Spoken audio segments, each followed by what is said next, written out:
everyone, I am Shivani Solanki and I welcome you all to the PW app and PW Law वाला YouTube channel जहाँ पे चल रहा है law CLAT marathon last 30 days में ये इंश्योर करने के लिए कि आपकी प्रिपरेशन एकदम टॉप नॉच हो एज वेल एज कि क्वेश्चंस को कैसे प्रैक्टिस करना है, क्या आपका अप्रोच होना चाहिए, उसके लिए स्पेसिफिक बैच जो है स्टूडेंट्स के लिए लॉन्च किया गया। So without wasting any time let's begin with the session today. Students, हम डील कर रहे हैं लॉ ऑफ कॉन्ट्रैक्ट एंड इसके पहले वाले लेक्चर में लेक्चर नंबर 1 में we have already dealt what is meant by contract, what is meant by agreement, how a contract is formed, what are the stages of a contract. Along with that हमने ये भी देखा कि offer क्या होता है, acceptance क्या होता है। So let's have a quick revision over whatever we have dealt in the previous session. Students, last segment में स्टूडेंट्स हमने ये देखा था कि जब हम बात करते हैं एक कॉन्ट्रैक्ट की तो उसको फॉर्म होने से पहले students there are many stages that takes place. The first thing that takes place is there has to be an offer. Offer by any party. What is meant by offer? Offer कुछ नहीं बेटा, एक willingness है. It is a willingness of the party which he shows to the other person either to do or not to do certain things.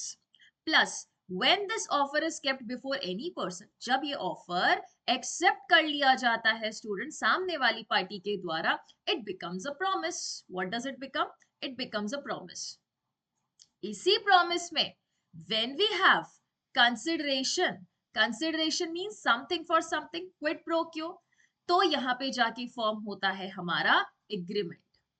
And we have already dealt that not all agreements are contract but all contracts are agreement, all contracts are agreement but not all agreements are contracts। ये hierarchy है, साफ पता चलेगा आपको, ये conclusion हम निकाल सकते हैं।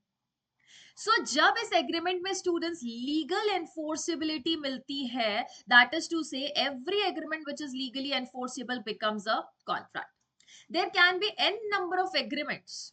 डेली बेसिस पे स्टूडेंट्स हम बहुत सारे ऐसे कॉन्ट्रैक्ट्स में एंटर करते हैं, सॉरी एग्रीमेंट्स में एंटर करते हैं, but they need not B enforceable by the law. That is to say, you cannot go to the court for seeking a remedy for each and every agreement that you come into. So only those agreements are, or only those contracts are enforceable which are lawful agreements. तो जब हम बात करते हैं what is legal enforceability, तो ये थोड़ा सा एक टर्म है जो आपको समझने में मुश्किल करता है, लेकिन students there can be many things in enforceability.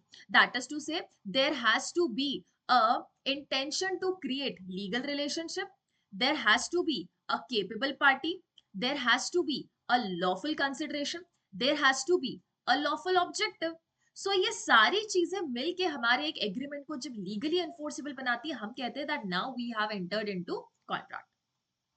ये स्टेज हम रिवीजन में ऑलरेडी कवर कर चुके हैं, that what is meant by offer, an offer has to be followed by acceptance, only then it becomes a promise. So जब ये चीज हम ऑलरेडी डील कर चुके हैं, हमारा प्रॉमिस बन चुका है, let's move on and study consideration. क्या होता है कंसिडरेशन, ये हम क्लास में ऑलरेडी पढ़ चुके हैं, लेकिन आज हम देखेंगे बेटा कि लॉफुल कंसिडरेशन क्या होता है। उसके साथ ही पढ़ेंगे कि लॉफुल ऑब्जेक्ट क्या होता है and what is the difference between objective and consideration. And in case if you have to find it in the passage, then how you are going to identify that what is consideration, what is object.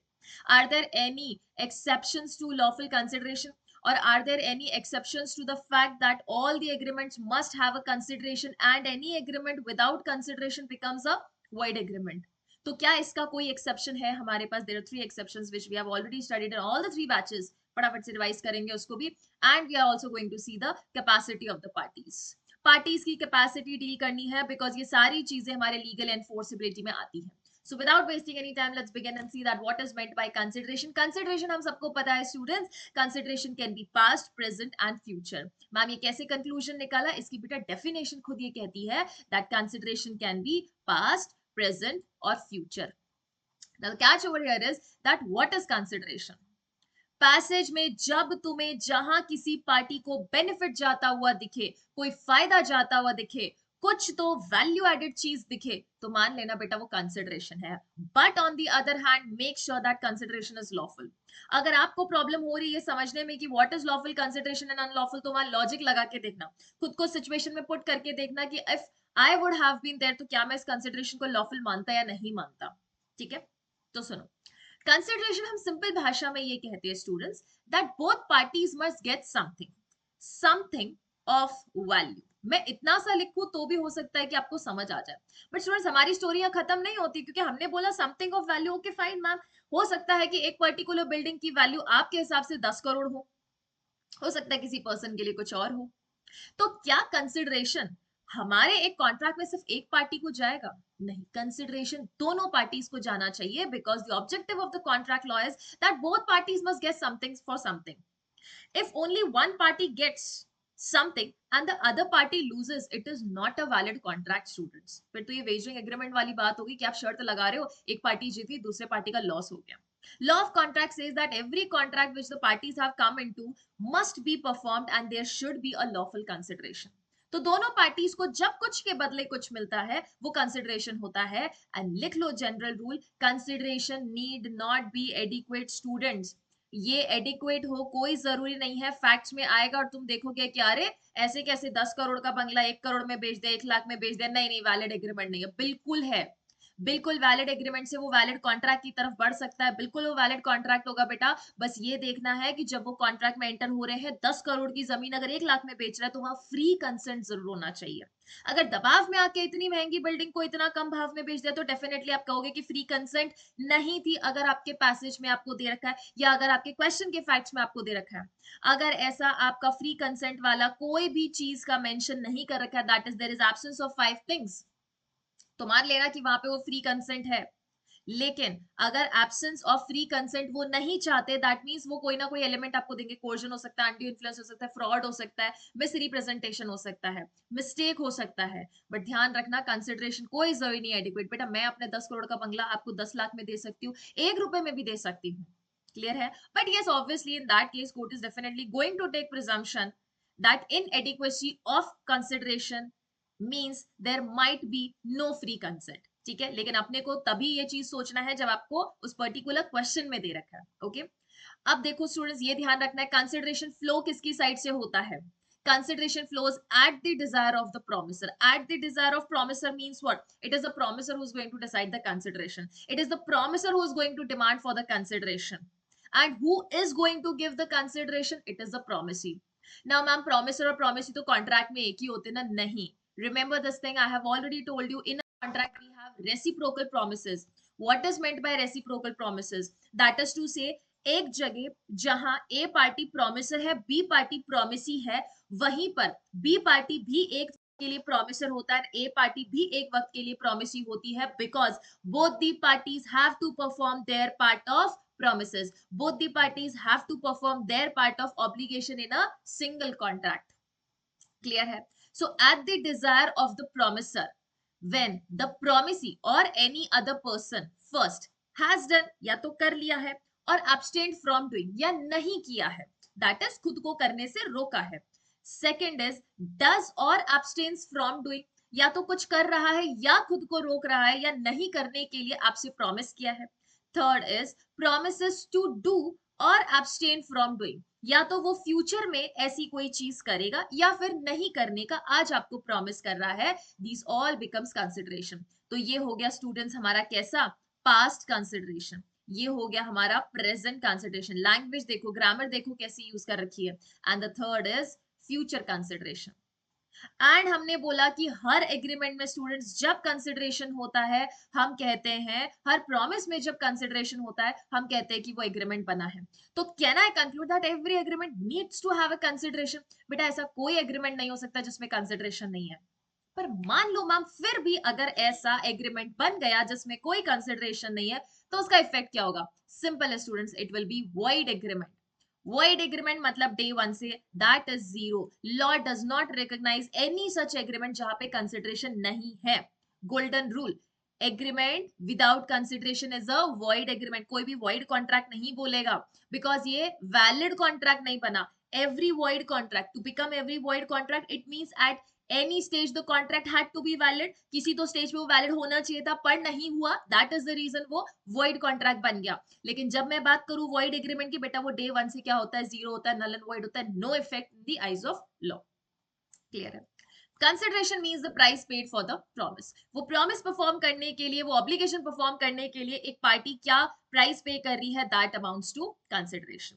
Okay, चलो students फटाफट से आगे चलेंगे and we will cover the essentials of a consideration, क्या essential elements है? जिस तरीके से स्टूडेंट्स हमने ऑफर का, एक्सेप्टेंस का, कॉन्ट्रैक्ट के एसेंशियल एलिमेंट्स पढ़े, वैसे के वैसे कंसिडरेशन के एसेंशियल एलिमेंट पढ़ेंगे.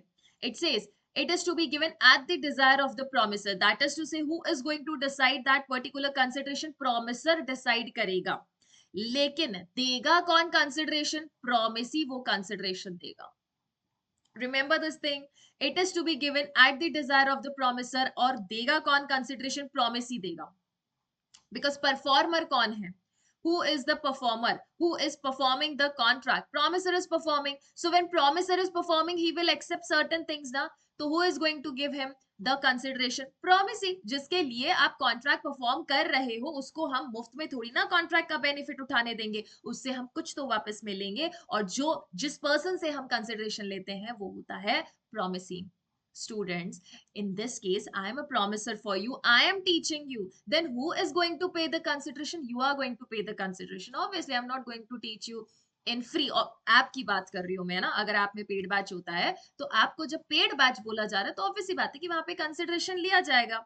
और कंसिडरेशन देगा कौन? जो पार्टी उस पर्टिकुलर कॉन्ट्रैक्ट का बेनिफिट ले रहे हैं. Okay, point number one, it has to be given at the desire of the promisor. Second, it has to be given by the promisee. And third, it may be past, present and future. ये क्या है ma'am? ये अभी हम definition में पढ़ के आ गए हैं. कैसे हो सकता है पास्ट कंसिडरेशन, कैसे हो सकता है प्रेजेंट कंसिडरेशन, एंड कैसे हो सकता है future consideration. Past consideration mean students कई बार हम एडवांस अमाउंट दे देते हैं. या फिर मैं बात कर लूं, आपने पहले बैच परचेज कर लिया, दैट इज टू से पहले सब्सक्राइब कर लिया, and then particular teacher might teach you. तो जहां आपने पूरा के पूरा वैल्यू पहले दे दिया और प्रोमिसर बाद में परफॉर्म कर रहा है, वो कंसिडरेशन प्रोमिसर के लिए पास कंसिडरेशन हो जाता है. जैसे 1 जनवरी को आपने बैच की पूरी फीस दे दी. Now throughout the year you are getting the lectures, you are getting live lectures, you are being taught by the teachers. So in this case, the full-fledged fees that you have provided or given or submitted on the 1st January means that is a past consideration for the teacher. Present consideration क्या हुआ? At the moment, जिस moment पे students आप आए उसी moment पे पैसा लिया, उसी मोमेंट पे आपने नोट्स ले लिए. हम जाते शॉपकीपर के पास, हम जाते मान लो कहीं पर भी मार्केट में गए, एक हाथ से पैसा लिया, एक हाथ से चीज लिया, that means present consideration. On the spot आपका कंसिडरेशन एक्सचेंज हो रहा है. And third is the future consideration, that is to say promisor यहाँ पे स्टूडेंट्स पहले परफॉर्म कर लेगा एंड उसके बाद प्रॉमिसी उसको कंसिडरेशन देगा. जैसे कि मैं आपको पहले पढ़ा दूं और आप बोलो मैम बैच खत्म हो जाएगा उसके बाद I will pay you. So for me, the fees that you're going to pay after the batch comes to an end becomes a future consideration for me. But जो मैं आपको पहले पढ़ा दे रही हूँ वो आपके लिए क्या हो जाता है स्टूडेंट्स? पास्ट कंसिडरेशन हो जाता है, क्योंकि आपने पहले पढ़ लिया, you have taken things and then you are giving the fees. Understood? So how the particular you mean the type of consideration changes according to the parties. promisor और promisee को देखते हुए हमारे consideration का मैं कहूँ तो nature बदल जाता है. And last but not the least, it says something of value. कुछ value का होना चाहिए, mark कर लो. ये adequate हो कोई जरूरी नहीं है. हो सकता है स्टूडेंट्स 1 लाख का बैच मैं आपको 10,000 में दे दूं, 5,000 में दे दूं. कोई जरूरी नहीं है कि उसकी मार्केट वैल्यू कुछ भी हो, बट लॉ की नजरों में कुछ वैल्यू होनी चाहिए उसकी. 1 रुपया हो सकता है, 2 रुपया हो सकता है. लॉ की नजरों में तो एक एक पैसे की भी वैल्यू है. सो कुछ वैल्यू का वहां पे होना चाहिए. Okay, now what are lawful considerations? Lawful consideration means absence of 5 things. ये 5 चीजें अगर नहीं है, 1 2 3 4 5, then we can say the consideration is lawful. We can say the consideration is lawful. So consideration basically क्या, उसकी डेफिनेशन हम already पढ़ के आ चुके हैं. लेकिन एक लेमैन लैंग्वेज की अगर भाषा में, लेमैन लैंग्वेज में अगर हम इसको कंसिडरेशन की या मैं कहूँ लॉफुल कंसिडरेशन की डेफिनेशन पढ़े तो it says that consideration has been decided as a price paid by one party for the promise of the other. जो प्राइस एक पार्टी पे कर रही है दूसरे पार्टी को, क्योंकि दूसरी पार्टी वो प्रॉमिस को फुलफिल कर रही है, वो हो जाता है consideration. Agreement is legally enforceable only when each of the parties, remember this language students, each of the parties का मतलब क्या हुआ है? दोनों parties give something and get something. एक पार्टी कुछ दे और दूसरी पार्टी को भी कुछ मिले. दोनों पार्टीज ने आपस में एक दूसरे को कुछ देना, that becomes a lawful consideration. And which considerations are lawful? If these 5 things are absent, this is said to be a lawful consideration. But in case if any of these 5 points or provision is there, then we will say it has become an unlawful consideration. An unlawful consideration, beta अगर consideration का absence है या consideration unlawful है, दोनों ही case में हमारा एक void agreement बन जाता है. अगर लॉ ने फॉरबिड कर दे कि sorry this is not a type of the consideration in which you can और which can be a part of the contract, law ने फॉरबिड किया students can I give you AK-47, can I give you drugs और can I give you demonetised notes, नहीं ना, law ने forbid कर रखा, ban कर रखा, प्रोहिबिट कर रखा है, रेस्ट्रिक्ट कर रखा है. It is fraudulent if I give you a consideration जो कि जिससे कि मैं आपके साथ फ्रॉड कमिट करना चाहती हूँ, it becomes an unlawful consideration. For example we all know कि 2000 रुपीज का नोट बंद हो चुका है, उसी का अगर मैं आपको डुप्लीकेट दूं, तो जब वो चल रहा था मान लो उसी का डुप्लीकेट दिया, आई नो कि इससे आपका लॉस होने वाला. Fraudulent means what student? To deceive a person, धोखा देना जिससे कि एक पार्टी को नुकसान हो और दूसरे पार्टी को फायदा हो. कैसा? Wrongful. if I with an intention to deceive you give you a 2000 rupees note जो कि मुझे पता है कि खोटा है, नकली है, then in that case students मुझे हो रहा है wrongful gains, आपको हो रहा है wrongful loss. This becomes fraudulent. Clear है? Okay. Involves or implies injury to the person or property of another. Consideration ऐसा रख रहे हैं कि जिससे कि दूसरे person या उसकी property को क्या हो स्टूडेंट्स? इंजरी कॉज हो. अगर मैंने बोल दिया कि I will teach you if you go and hit somebody and that will cause injury to another person, this consideration is not lawful. It is of a nature that if permitted it would defeat the provisions of law. अगर consideration का nature ऐसा है कि उसको हमने contract का part बनाए रखा उस कंसिडरेशन को, तो जो हमारा एग्जिस्टिंग लॉ है उसकी प्रोविजंस डिफीट हो जाएंगे. If we conduct child marriage, तो स्टूडेंट्स जो चाइल्ड मैरिज एक्ट जिस ऑब्जेक्टिव से आया है उसका पर्पस क्या हो जाएगा? फेल हो जाएगा. लास्ट इज इमोरल और opposed to the public policy. अगर पब्लिक की नजरों में that is not considered appropriate, that is not considered reasonable और not considered decent, then in that case हम बोलेंगे कि वो consideration कैसा है स्टूडेंट्स? अनलॉफुल है. Now there can be several yardsticks or several ways by which the court or the law can students interpret that what is moral and what is immoral. Okay बस ये है कि public policy को क्या नहीं होना चाहिए स्टूडेंट्स? अपोज नहीं होना चाहिए स्टूडेंट्स. फॉर एग्जांपल अब अगर मान लो if I am providing my building to you on rent, so obviously बात है कि आप भी वहां पे डिसेंटली रहोगे और मैं भी एक्सपेक्ट करूंगी आपसे कि आप आराम से शांतिपूर्ण व्यवहार वहां रखो, आराम से रहो, कोई चिल्लम चिल्ली नहीं करनी है. और अगर आप करते हो, रात को 12 बजे 3 बजे गाना बजा रहे हो, तो we know that whatever you are doing over there is not decent, public को वहां पे प्रॉब्लम क्रिएट हो रहा है. So all these things come under unlawful, जहां पे इंटेंशन पहली पार्टी का दिख रहा है. ठीक है, सो फटाफट से डेफिनेशन देखते हैं. इट सेज कि कंसिडरेशन में जब हम बात करते हैं कि एग्रीमेंट में consideration, it has to be something in return, party must get something in return and something in return is said to be consideration. Consideration की एक ही डेफिनेशन है और ये है 3 ब्लॉक्स वाला चार्ट. ये आपकी स्टैंडर्ड डेफिनेशन है, ये आपको ध्यान रखना है. बाकी स्टूडेंट्स जनरली जहां पर भी हमने जो कुछ लिखा है that is a simplified version of the consideration की डेफिनेशन. एंड लैटिन मैक्सिम इसका क्या है? Quid pro quo, which means something in return और something for something. It is the benefit received by the party to the contract in return of the promise made by him. अब देख लो इसका एक example भी है. Akshay promises to deliver his goods to Salman and he promises to pay rupees 1000 on delivery. Akshay ने सलमान को promise किया that he is going to provide some goods and in return Salman is going to provide 1000 rupees. तो let's see कि दोनों के लिए consideration क्या है. For Akshay's promise, Salman's promise to pay rupees 1000 on deliveries consideration. Akshay के लिए promise क्या, सॉरी कंसिडरेशन क्या है कि सलमान उसे 1000 रुपए देगा. एंड सलमान प्रॉमिस के लिए, सलमान के लिए क्या है students? Akshay promise to deliver the goods. So Salman के लिए कंसिडरेशन क्या हो जाता है? अक्षय के लिए स्टूडेंट्स 1000 रुपीज कंसिडरेशन बन जाता है, सलमान के लिए कंसिडरेशन बन जाता है वो गुड्स. क्लियर है students? So this is the consideration in this example. Now we have already studied that in every agreement consideration होना ही होना चाहिए. अगर नहीं हुआ तो वो क्या हो जाएगा? void हो जाएगा.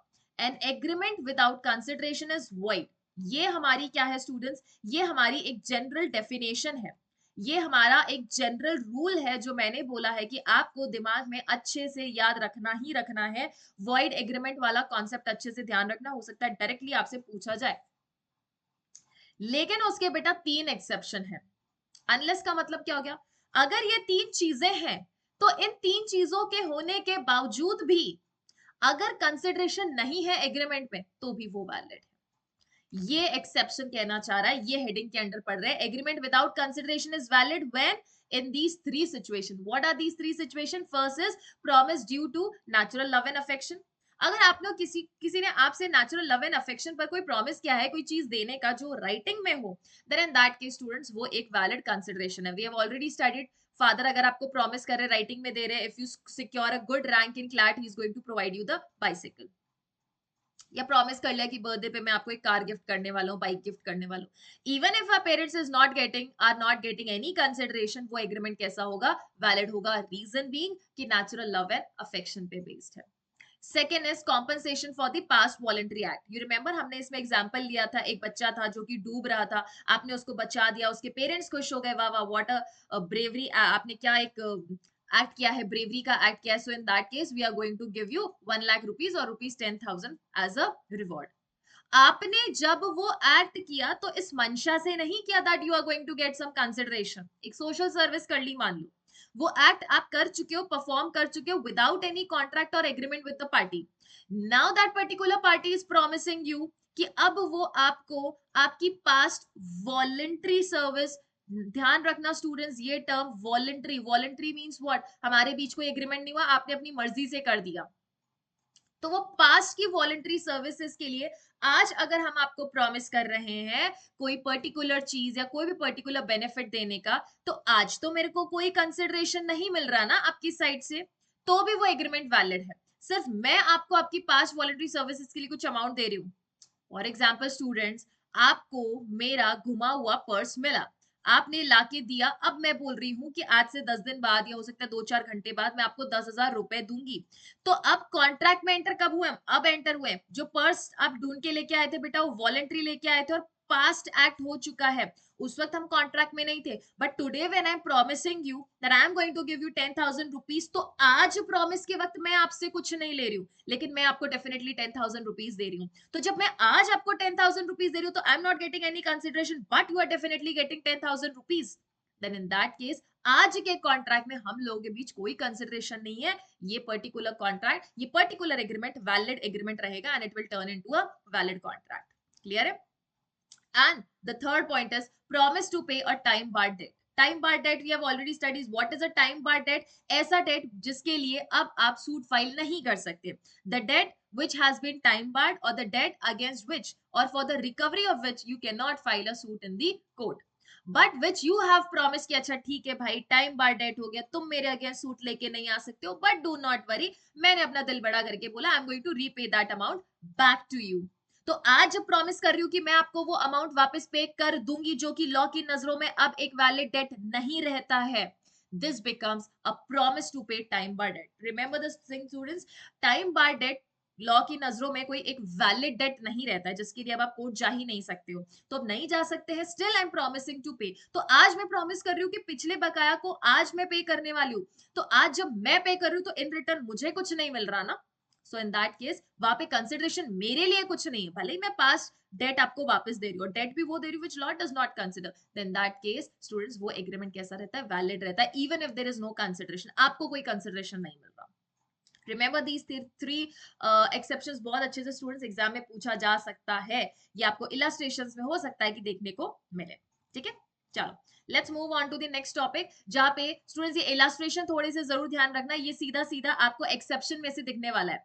ए promises for no consideration to give ₹1000 बिना कोई कंसिडरेशन के, वॉइड एग्रीमेंट। स्टूडेंट्स अब ये मत बोल देना कि मैम यहाँ पे natural love and affection, facts में दिया ही नहीं है तो क्यों नेचुरल लव एंड अफेक्शन? जब तक आपको फैक्ट्स में natural love and affection word नहीं दिख रहा है तब तक एक्सेप्शन नहीं घुसाना है यहाँ पे। Okay, second is A for natural love and affection. Now you see this point, promises to give his son ₹1,000.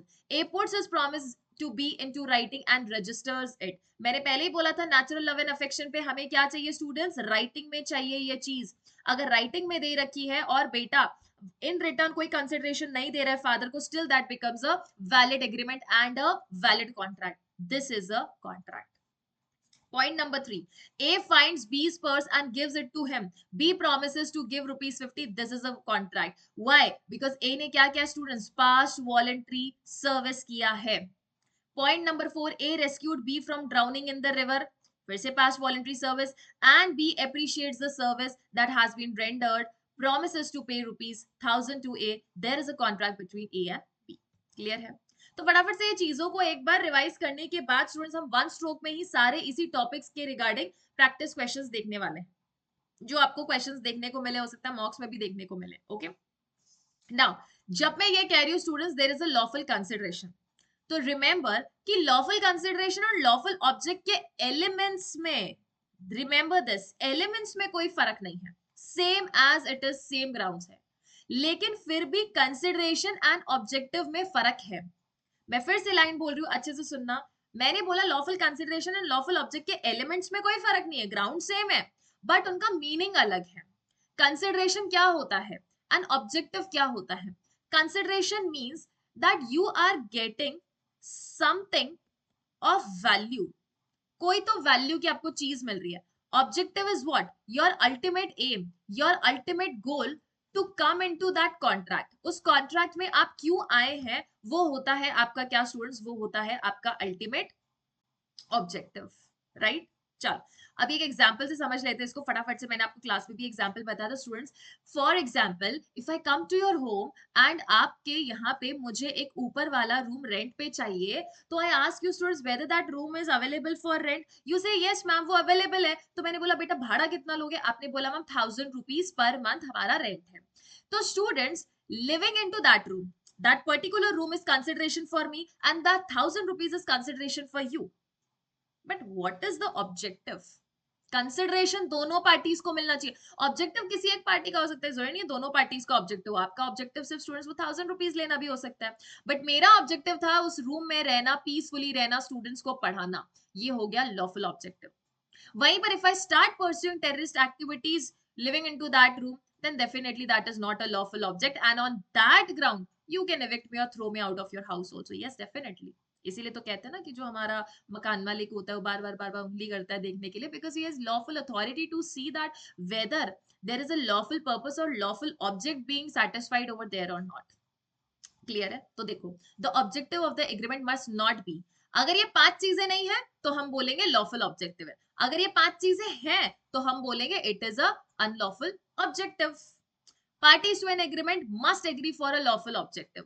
अगर students objective of fraud commit करने का, इलीगल एक्टिविटी करने का, इमोरल एक्टिविटी करने का, ऐसी एक्टिविटी जो कि अपोज टू पब्लिक पॉलिसी है या जिसकी वजह से कोई पर्सन को इंजरी हो या प्रॉपर्टी को इंजरी हो, then in that case students वो क्या हो सकता है, वो एक अनलॉफुल ऑब्जेक्टिव या मैं कहूं ऑब्जेक्ट की कैटेगरी में आ सकता है। क्लियर है?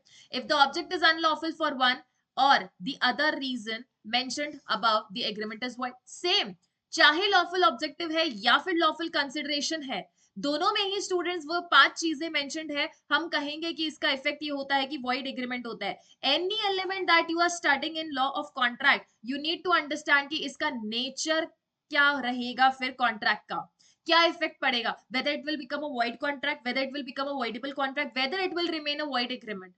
So you need to understand कि हर वो एलिमेंट जो कॉन्ट्रैक्ट में पढ़ रहे हो, चाहे सही हो गलत हो, तो उसका अल्टीमेट प्रभाव हमारे कॉन्ट्रैक्ट पे क्या पड़ेगा। Because when you are able to decide the nature of the contract, बेटा आप उस पार्टीज की राइट्स एंड ऑब्लिगेशंस को देख पा रहे हो। Depending upon rights and obligations हम ये बता पाएंगे, हम ये डिसाइड कर पाएंगे कि पार्टीज को रेमेडीज क्या मिलने वाली आगे। We will be studying the remedies और the discharge of the contract, how the contract is discharge, be it actual breach, be it anticipatory breach, be it your mutual consent, be it impossibility.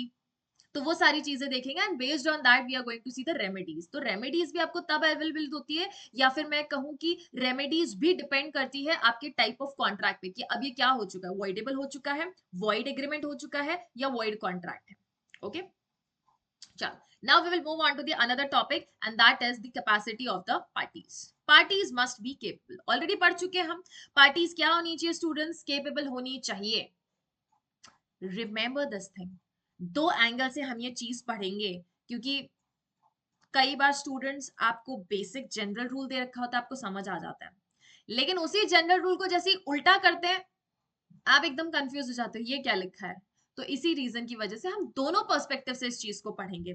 तो जब मैं बात कर रही हूँ capacity of parties की, तो हमें ये देखना है स्टूडेंट्स कि कौन सी पार्टी पहली बात तो केपेबल है और दूसरी बात कौन सी पार्टी इनकेपेबल है, बराबर है हाँ कि ना? हाँ जी। तो जो पार्टी स्टूडेंट्स केपेबल है उसकी ऑपोजिट पार्टी इनकेपेबल हो जाएगी। तो ध्यान रखना वही 3 पॉइंट्स केपेबिलिटी में भी आएंगे और वही 3 पॉइंट्स इनकेपेबिलिटी में भी आने वाले हैं। One of the essentials of a valid contract is that parties to the contract should be competent to the contract, सक्षम होने चाहिए। Now students, एक सबसे बड़ा जो यहाँ पे सवाल आएगा वो इंटॉक्सिसिटी का आएगा। तो इंटॉक्सिसिटी के बारे में भी मैं आपको बताऊंगी, ठीक है? तीनों बैचेस में हमने डिस्कस किया है और स्टूडेंट्स को थोड़ा सा कंफ्यूजन था। I have realized that in solving the problem you might have come across this thing, but don't worry, ये इंटॉक्सिसिटी वाला भी आज पॉइंट मैं आपको क्लियर करती हूँ, ठीक है? Every person is competent to the contract, बात ही खत्म है। जनरल रूल है स्टूडेंट्स, हर पार्टी कॉन्ट्रैक्ट के लिए केपेबल है एक्सेप्ट 3। तो कहने का मतलब यह है कि डिस्क्वालिफिकेशन सिर्फ इन 3 ग्राउंड्स पर है, बाकी कोई ग्राउंड आपका डिस्क्वालीफाई नहीं कर सकता आपको पार्टीज सॉरी कॉन्ट्रैक्ट में एंटर होने के लिए। First it says who is the age of majority, जो पार्टी स्टूडेंट्स मेजर है वो कॉन्ट्रैक्ट के लिए केपेबल है। Now major means what? According to Indian Majority Act every person who is above the age of 18 years or who has attained the age of 18 years, we will say that party is capable for the contract. Now why only 18 years, ma'am? Law considers or law presumes that every person who is age of or who has attained the age of 18 years has sufficient maturity to decide what is wrong and what is right. He has sufficient maturity to understand the consequences or the nature of the contract कि exactly अगर मैं इस contract में enter हुआ तो इसका प्रभाव क्या पड़ने वाला, क्या मेरा benefit है या सिर्फ मेरा loss है। तो पार्टीज उस स्टेज तक आके स्टूडेंट्स बहुत स्मार्ट हो जाती है, ऐसा लॉ प्रिज्यूम करता है, बट वी ऑल नो कि आप लोग 18 से भी अभी कम हो, but still you people are very smart, आप लोग डिसाइड करने के लिए सक्षम हो because you have seen things, you understand things.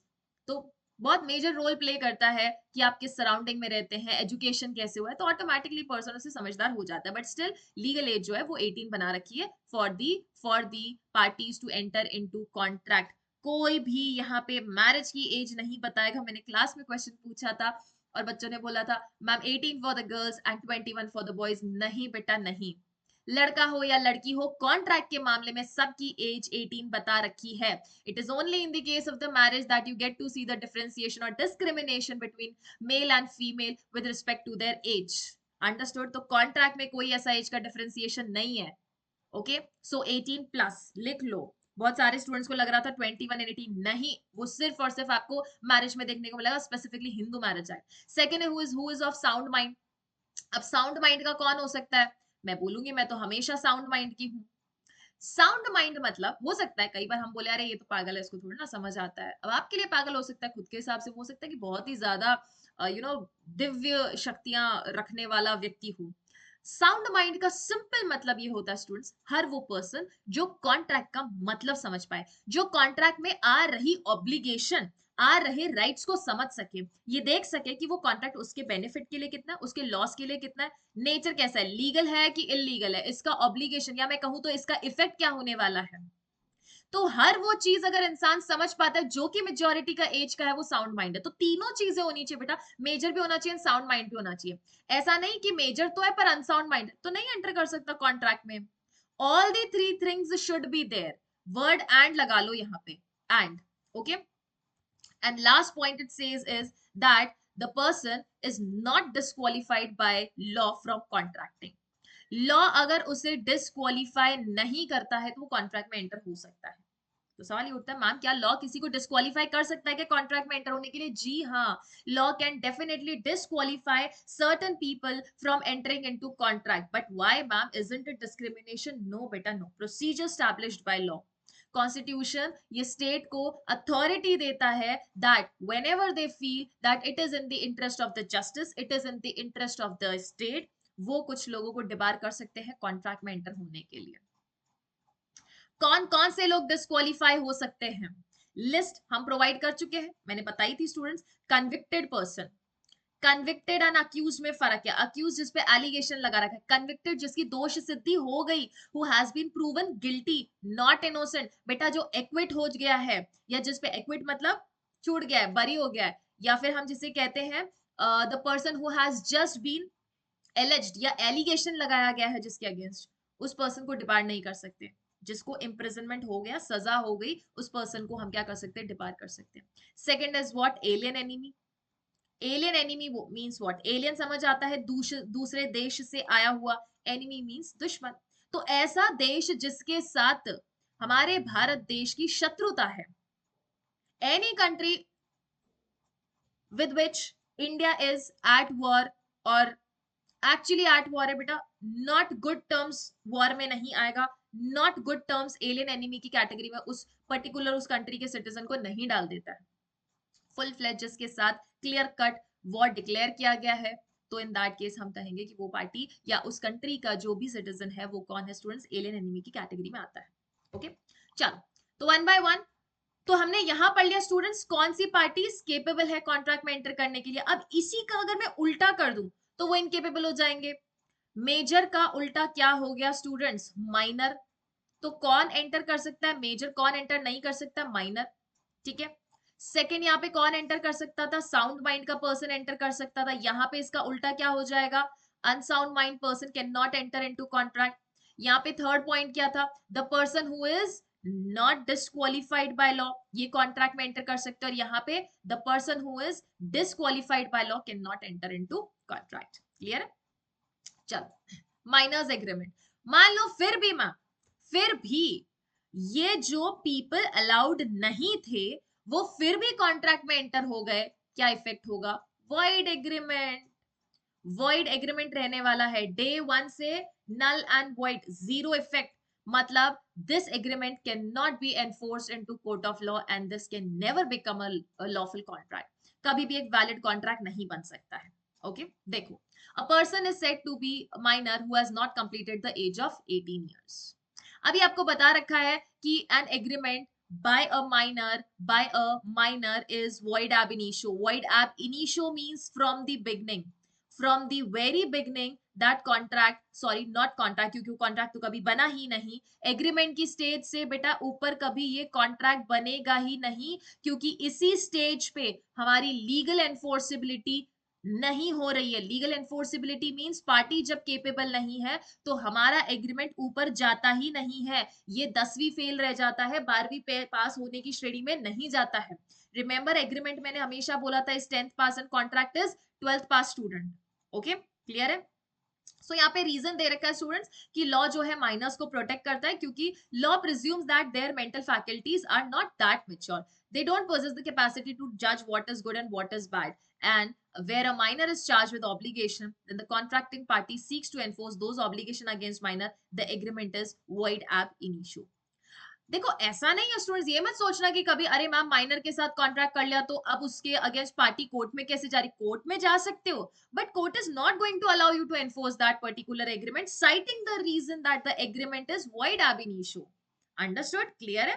चलो, so minors liability for necessity, या तो पढ़ लिया हमने माइनर का जो एग्रीमेंट होता है वो वॉइड ab initio होता है, neither he can enter into contract, neither he can ask his agent to enter into contract, but students there are certain points or there are certain situations in which the minor can enter into contract in case he needs any necessity।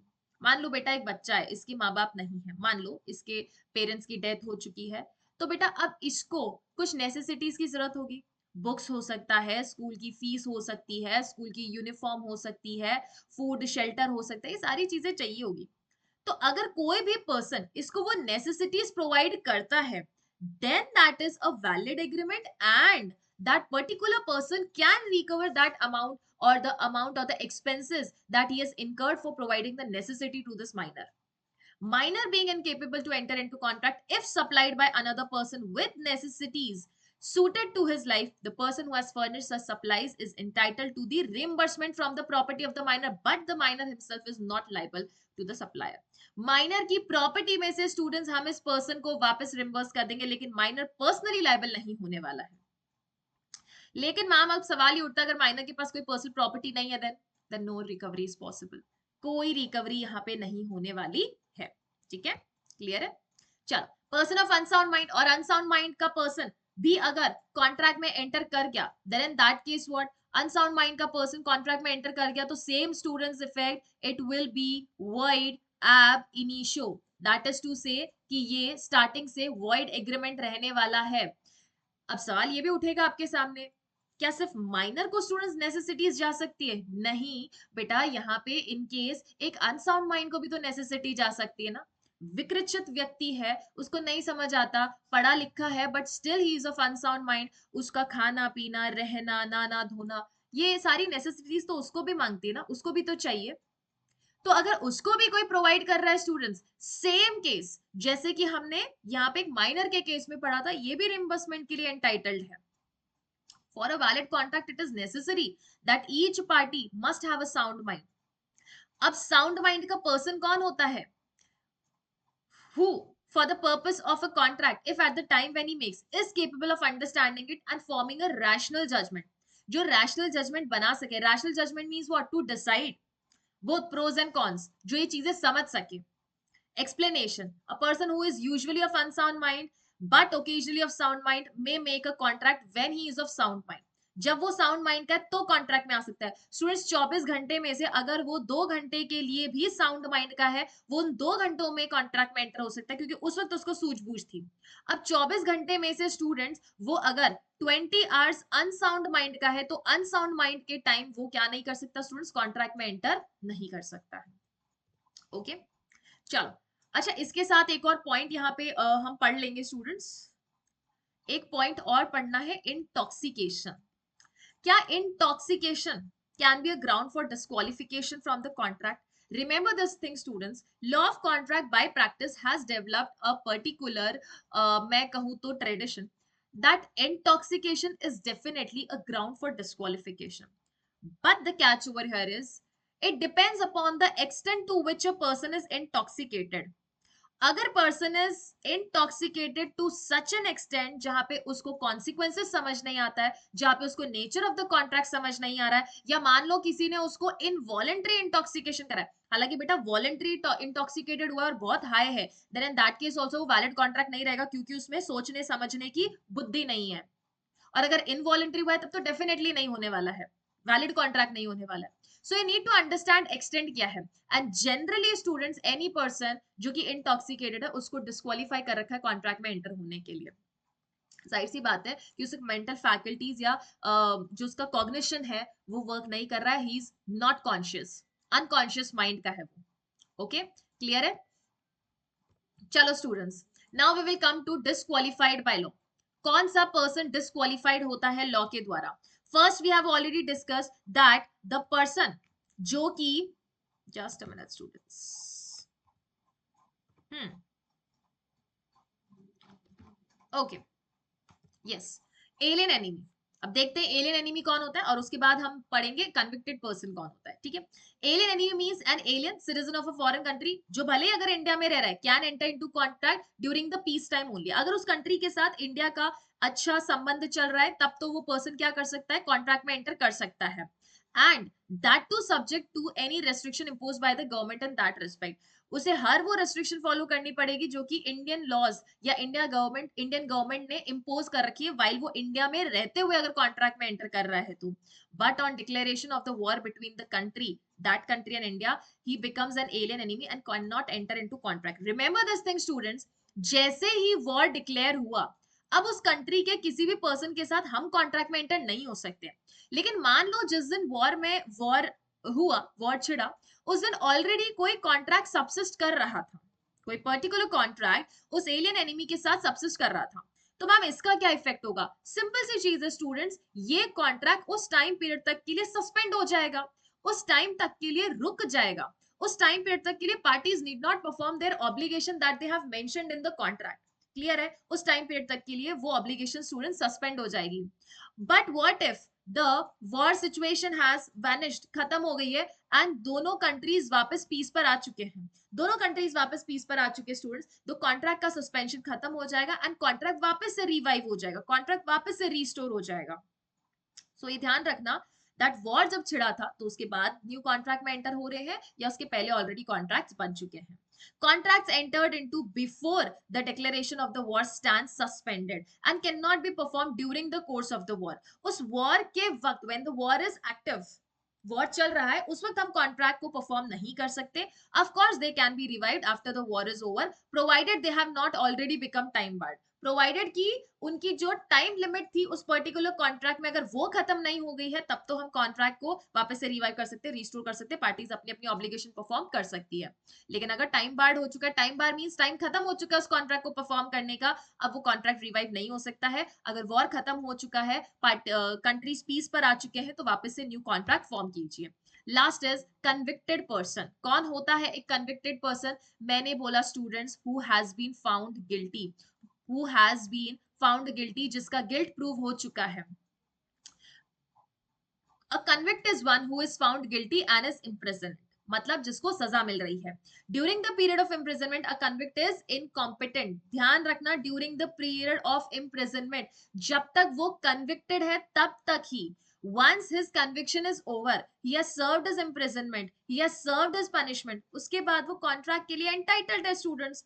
जब तक कि वो अपनी सजा काट रहा है, अगर लाइफ इंप्रिजनमेंट हो गया स्टूडेंट्स, तब तो वो पूरी जिंदगी कॉन्ट्रैक्ट में एंटर नहीं हो सकता है। लेकिन मान लो 7 साल की सजा मिल रही थी, 7 साल बाद बाहर आ गया ना, then in that case now he can enter into contract, no problem. But after 7 years, those 7 years when he was already in jail, at that point of time he cannot enter into contract. To enter into contract or to sue on contract made before the conviction, ना तो वो contract में enter हो सकता है, ना ही वो किसी को स्यू कर सकता है, ना ही वो किसी के अगेंस्ट सूट फाइल कर सकता है जिस कॉन्ट्रैक्ट में वो कन्विक्शन से पहले एंटर हुआ है। मतलब कन्विक्शन खत्म हो जाए उसके बाद ही आप क्या कर सकते हो, किसी भी पर्सन को स्यू कर सकते हो। बट इन दैट केस आपको ये कोर्ट को बताना पड़ेगा कि आपने इतनी देरी क्यों कर दी स्यू करने के लिए, क्योंकि आप कन्विक्टेड थे। Okay, on the expiry of the sentence, he is at liberty to institute a suit and law of limitation pauses during this sentence. जब तक वो जेल में है स्टूडेंट्स, तब तक अगर उसको किसी को भी स्यू करने का अधिकार है तो वो क्या हो जाता है, वो स्टॉप हो जाता है, रुक जाता है। एक बार वो जेल से रिलीज हो जाता है स्टूडेंट्स, उसके बाद लॉ ऑफ लिमिटेशन वापस से स्टार्ट हो जाता है, बिगिन हो जाता है, and now he can sue any person within the time frame that is left after he releases from the jail. Okay, clear है स्टूडेंट्स? तो ये आज सारी चीजें थी जो हमें एक बार रिवाइज करनी थी। अब इसी के बेसिस पे हमारे पास जितने भी पैसेजेस हैं, फटाफट उनको सॉल्व करते हैं। ओके, चलो स्टूडेंट्स, पहला पैसेज हमारे पास आता है जो ये कहता है students, yes students, so the first passage आप देख सकते हैं, ये आपको सेक्शन नंबर 11 की बात कर रहा है। पैसेज को थोड़ा सा आराम से पढ़ेंगे बिकॉज यहां से बहुत सारी चीजें रिफ्रेश होने वाली है, बहुत सारी चीजें रिकॉल होने वाली है, क्योंकि ये पैसेज सीधा सीधा इंडियन कॉन्ट्रैक्ट एक्ट के डायरेक्ट की आपको लैंग्वेज बताने वाला है। सेक्शंस को एज इट इज आपके सामने पुट फॉरवर्ड करने वाला है। तो सेक्शन देख के डर मत जाना, उल्टा मैं कहूंगी सेक्शन देख लो तो खुश हो जाना, क्योंकि उस सेक्शन के एम्बिट में ही रह के आपको क्वेश्चन सॉल्व करना है। ठीक है, देखो, section number 11 of Indian contract act 1872 defines competent to the contract. Section number 11 ये बता रहा है कि कौन सी पार्टी कॉम्पिटेंट है कॉन्ट्रैक्ट के लिए।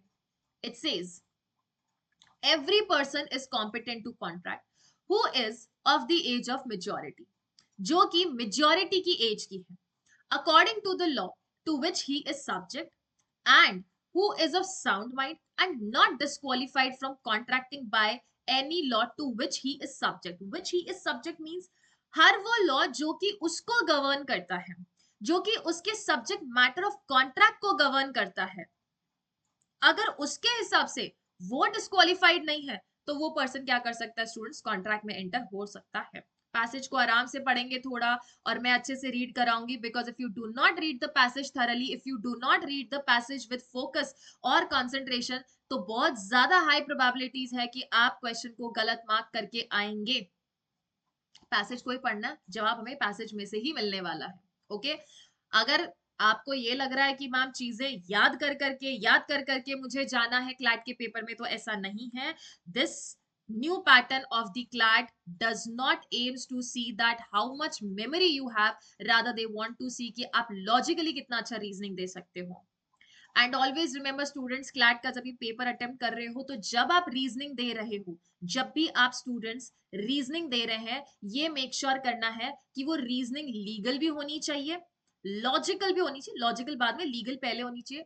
और उसके बाद स्टूडेंट्स हमेशा खुद को एक सेंटर में रख के उस आंसर का मीनिंग निकालने का कोशिश नहीं करना है।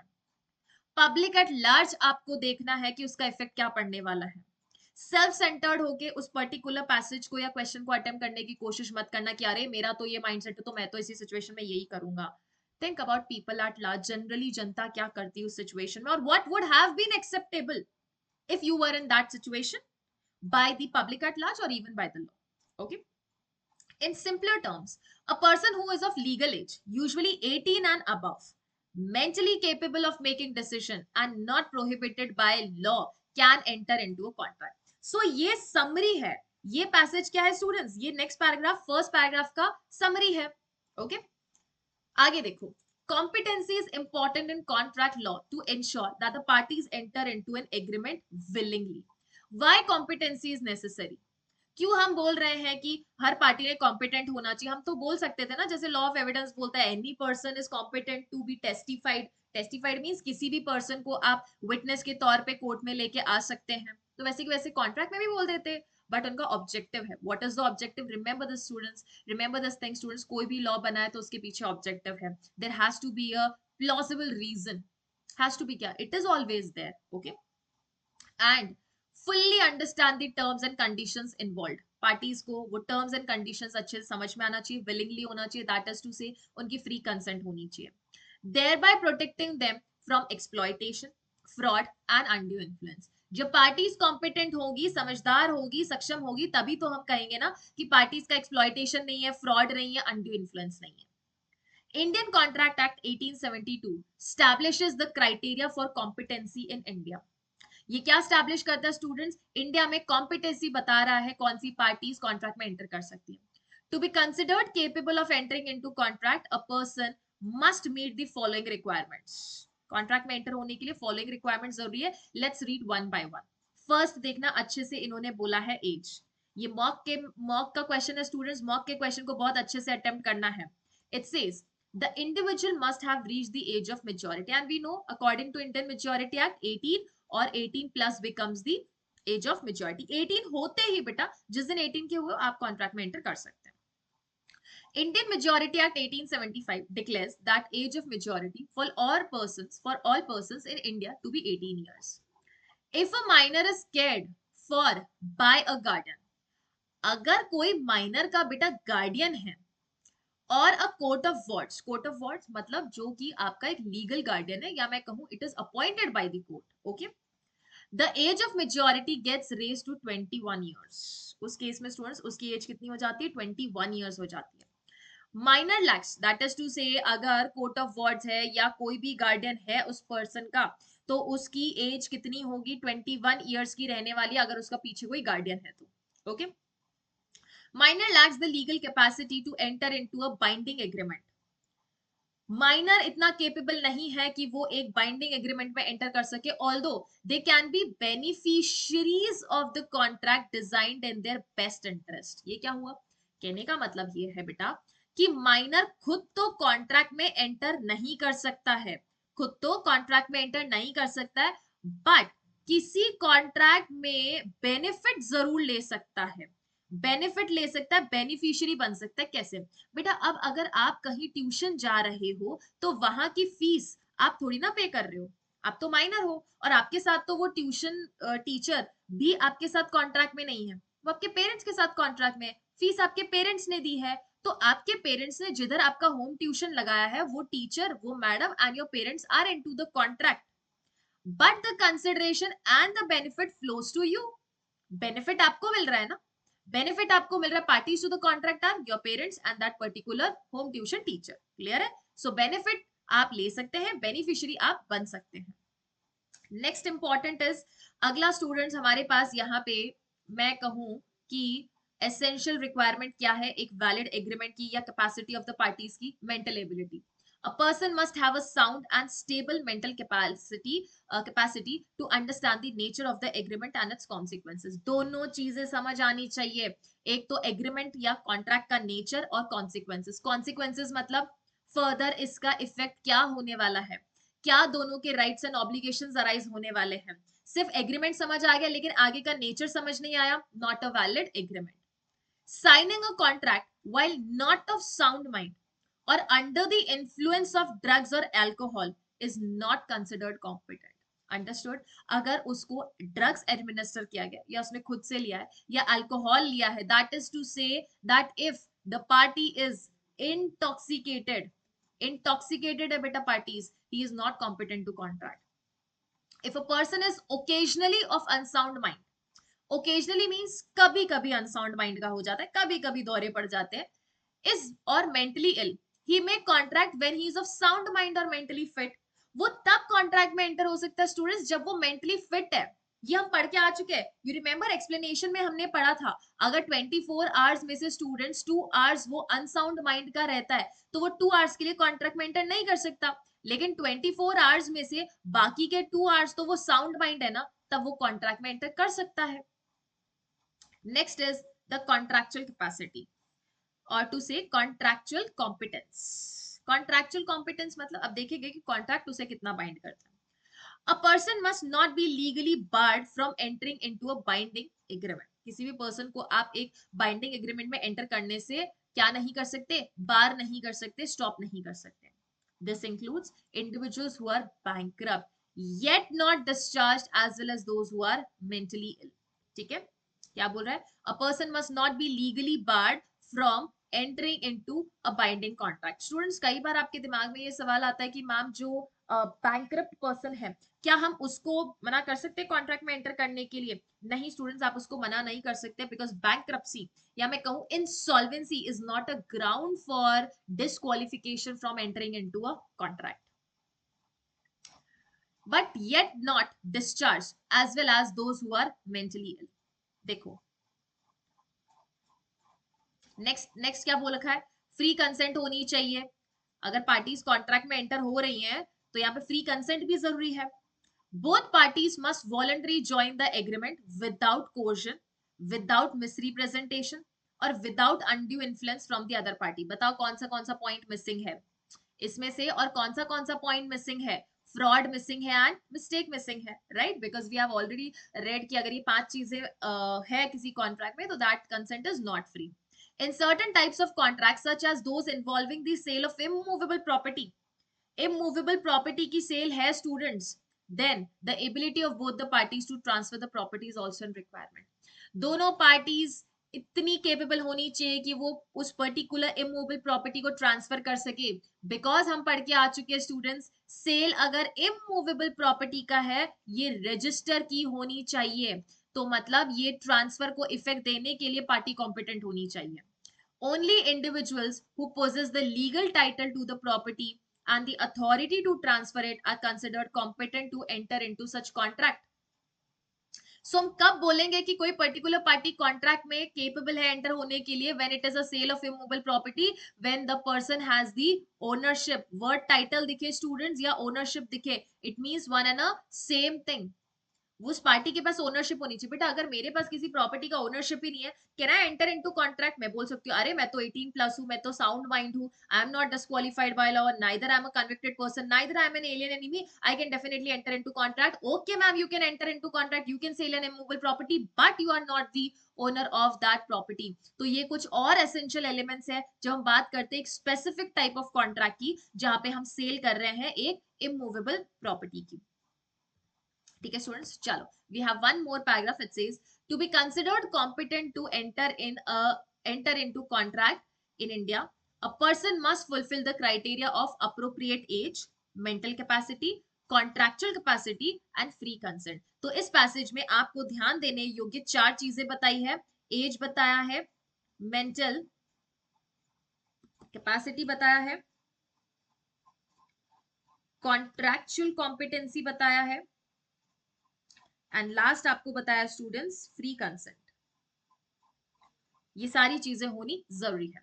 Indian contract act 1872 establishes the legal framework and guidelines for binding the contracts in India। So they have mentioned the name of that particular important law जो कि यहाँ पे गवर्न करता है सारी ही पार्टीज को कॉन्ट्रैक्ट में एंटर करने के लिए।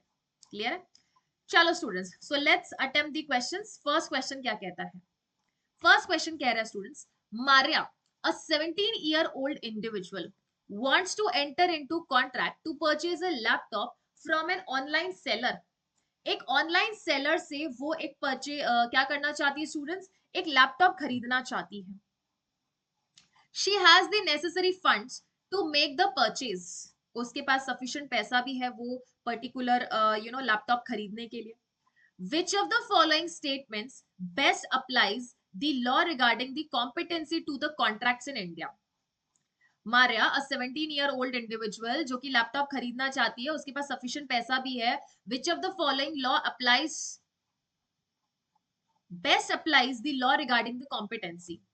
चलो पढ़ते. First, Maria is competent to contract since she has necessary funds and intends to purchase the laptop for her education purpose. Your intention does not matter for what intention you are entering into contract, but your objective of definitely matters. तो बेटा यहाँ intention कहूँ या objective कहूँ, दिख रहा है कि वो पढ़ने के purpose से laptop खरीदना चाहती है, but how is she competent to contract?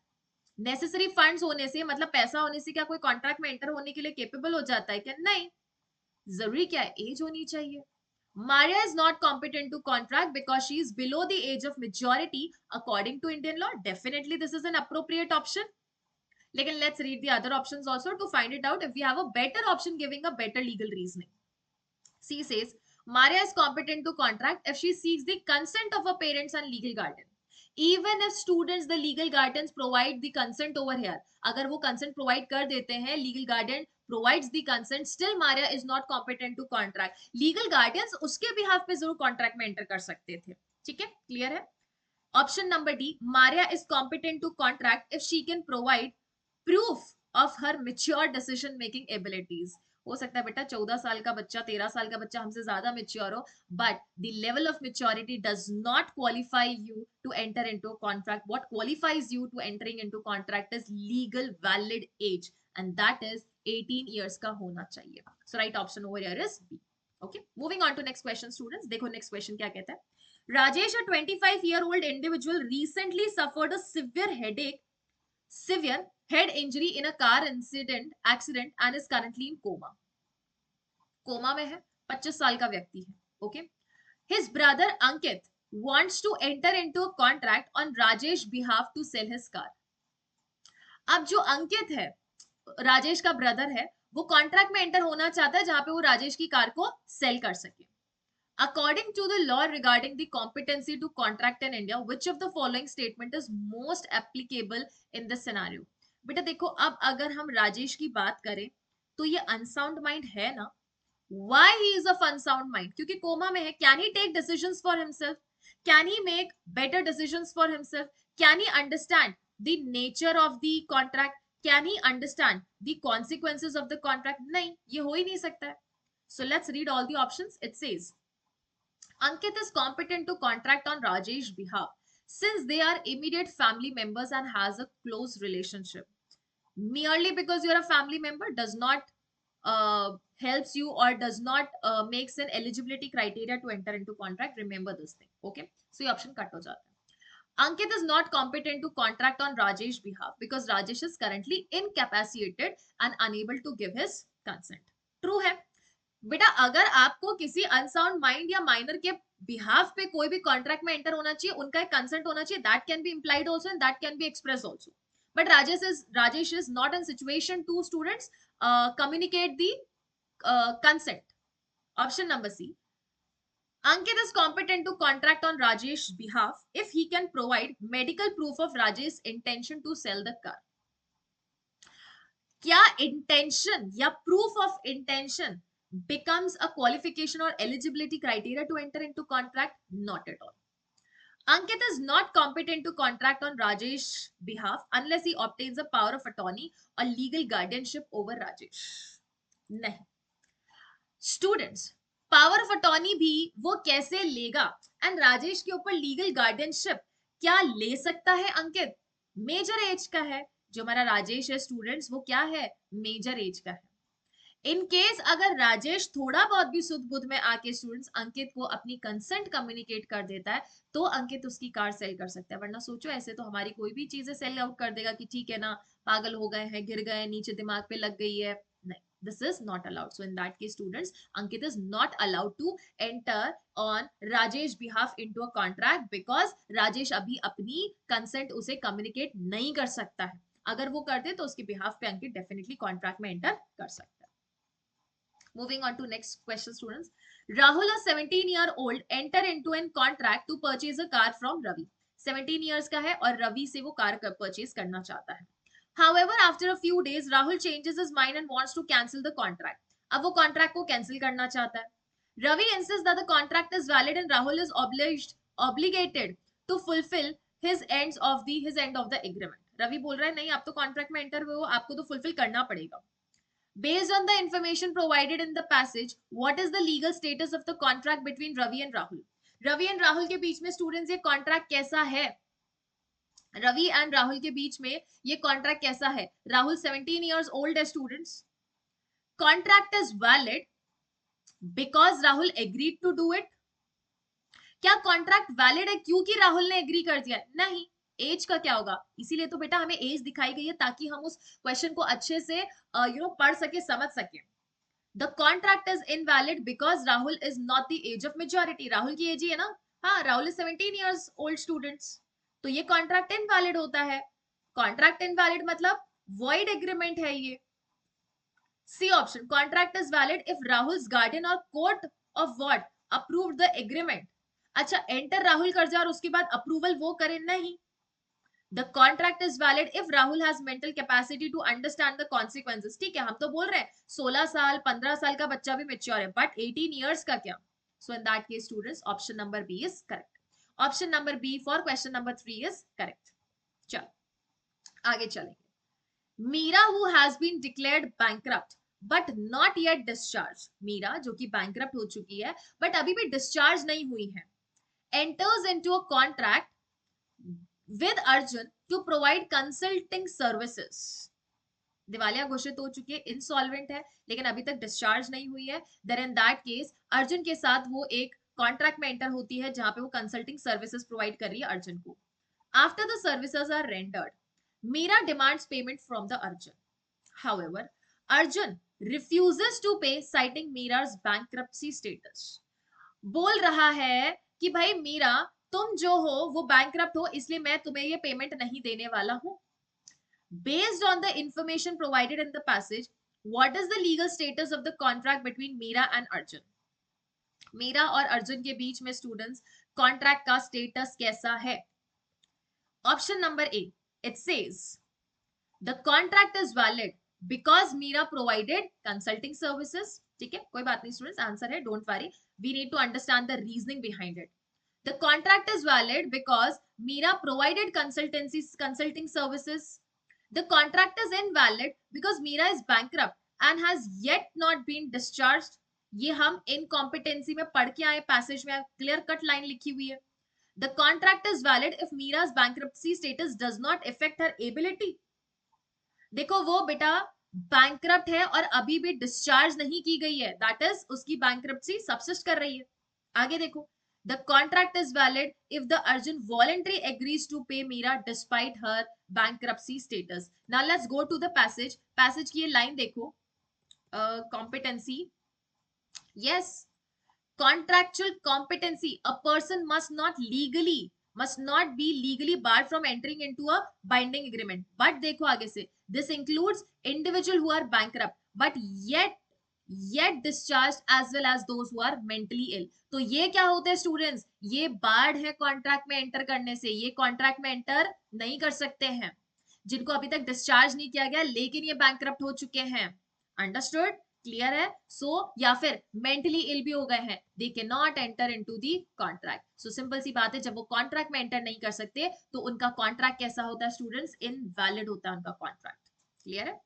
चलो, moving on to question number 5. It says Priya, who has a history of occasional unsound mind due to medical condition, enter into a contract with Raj to sell her property. राज के साथ enter होती है contract में अपनी property को sell करने के लिए, जो कि ओकेजनली अनसाउंड माइंड की है. During the negotiation process, Priya is of mentally stable state and fully understand the terms of the agreement. जब कॉन्ट्रैक्ट का नेगोशिएशन चल रहा था तब वो सब कुछ समझ पा रही थी. However, after the contract is sign, contract sign होने के बाद Priya experiences a period of unsound mind. बेटा कॉन्ट्रैक्ट साइन होने के बाद अब वो अनसाउंड माइंड की हो गई है.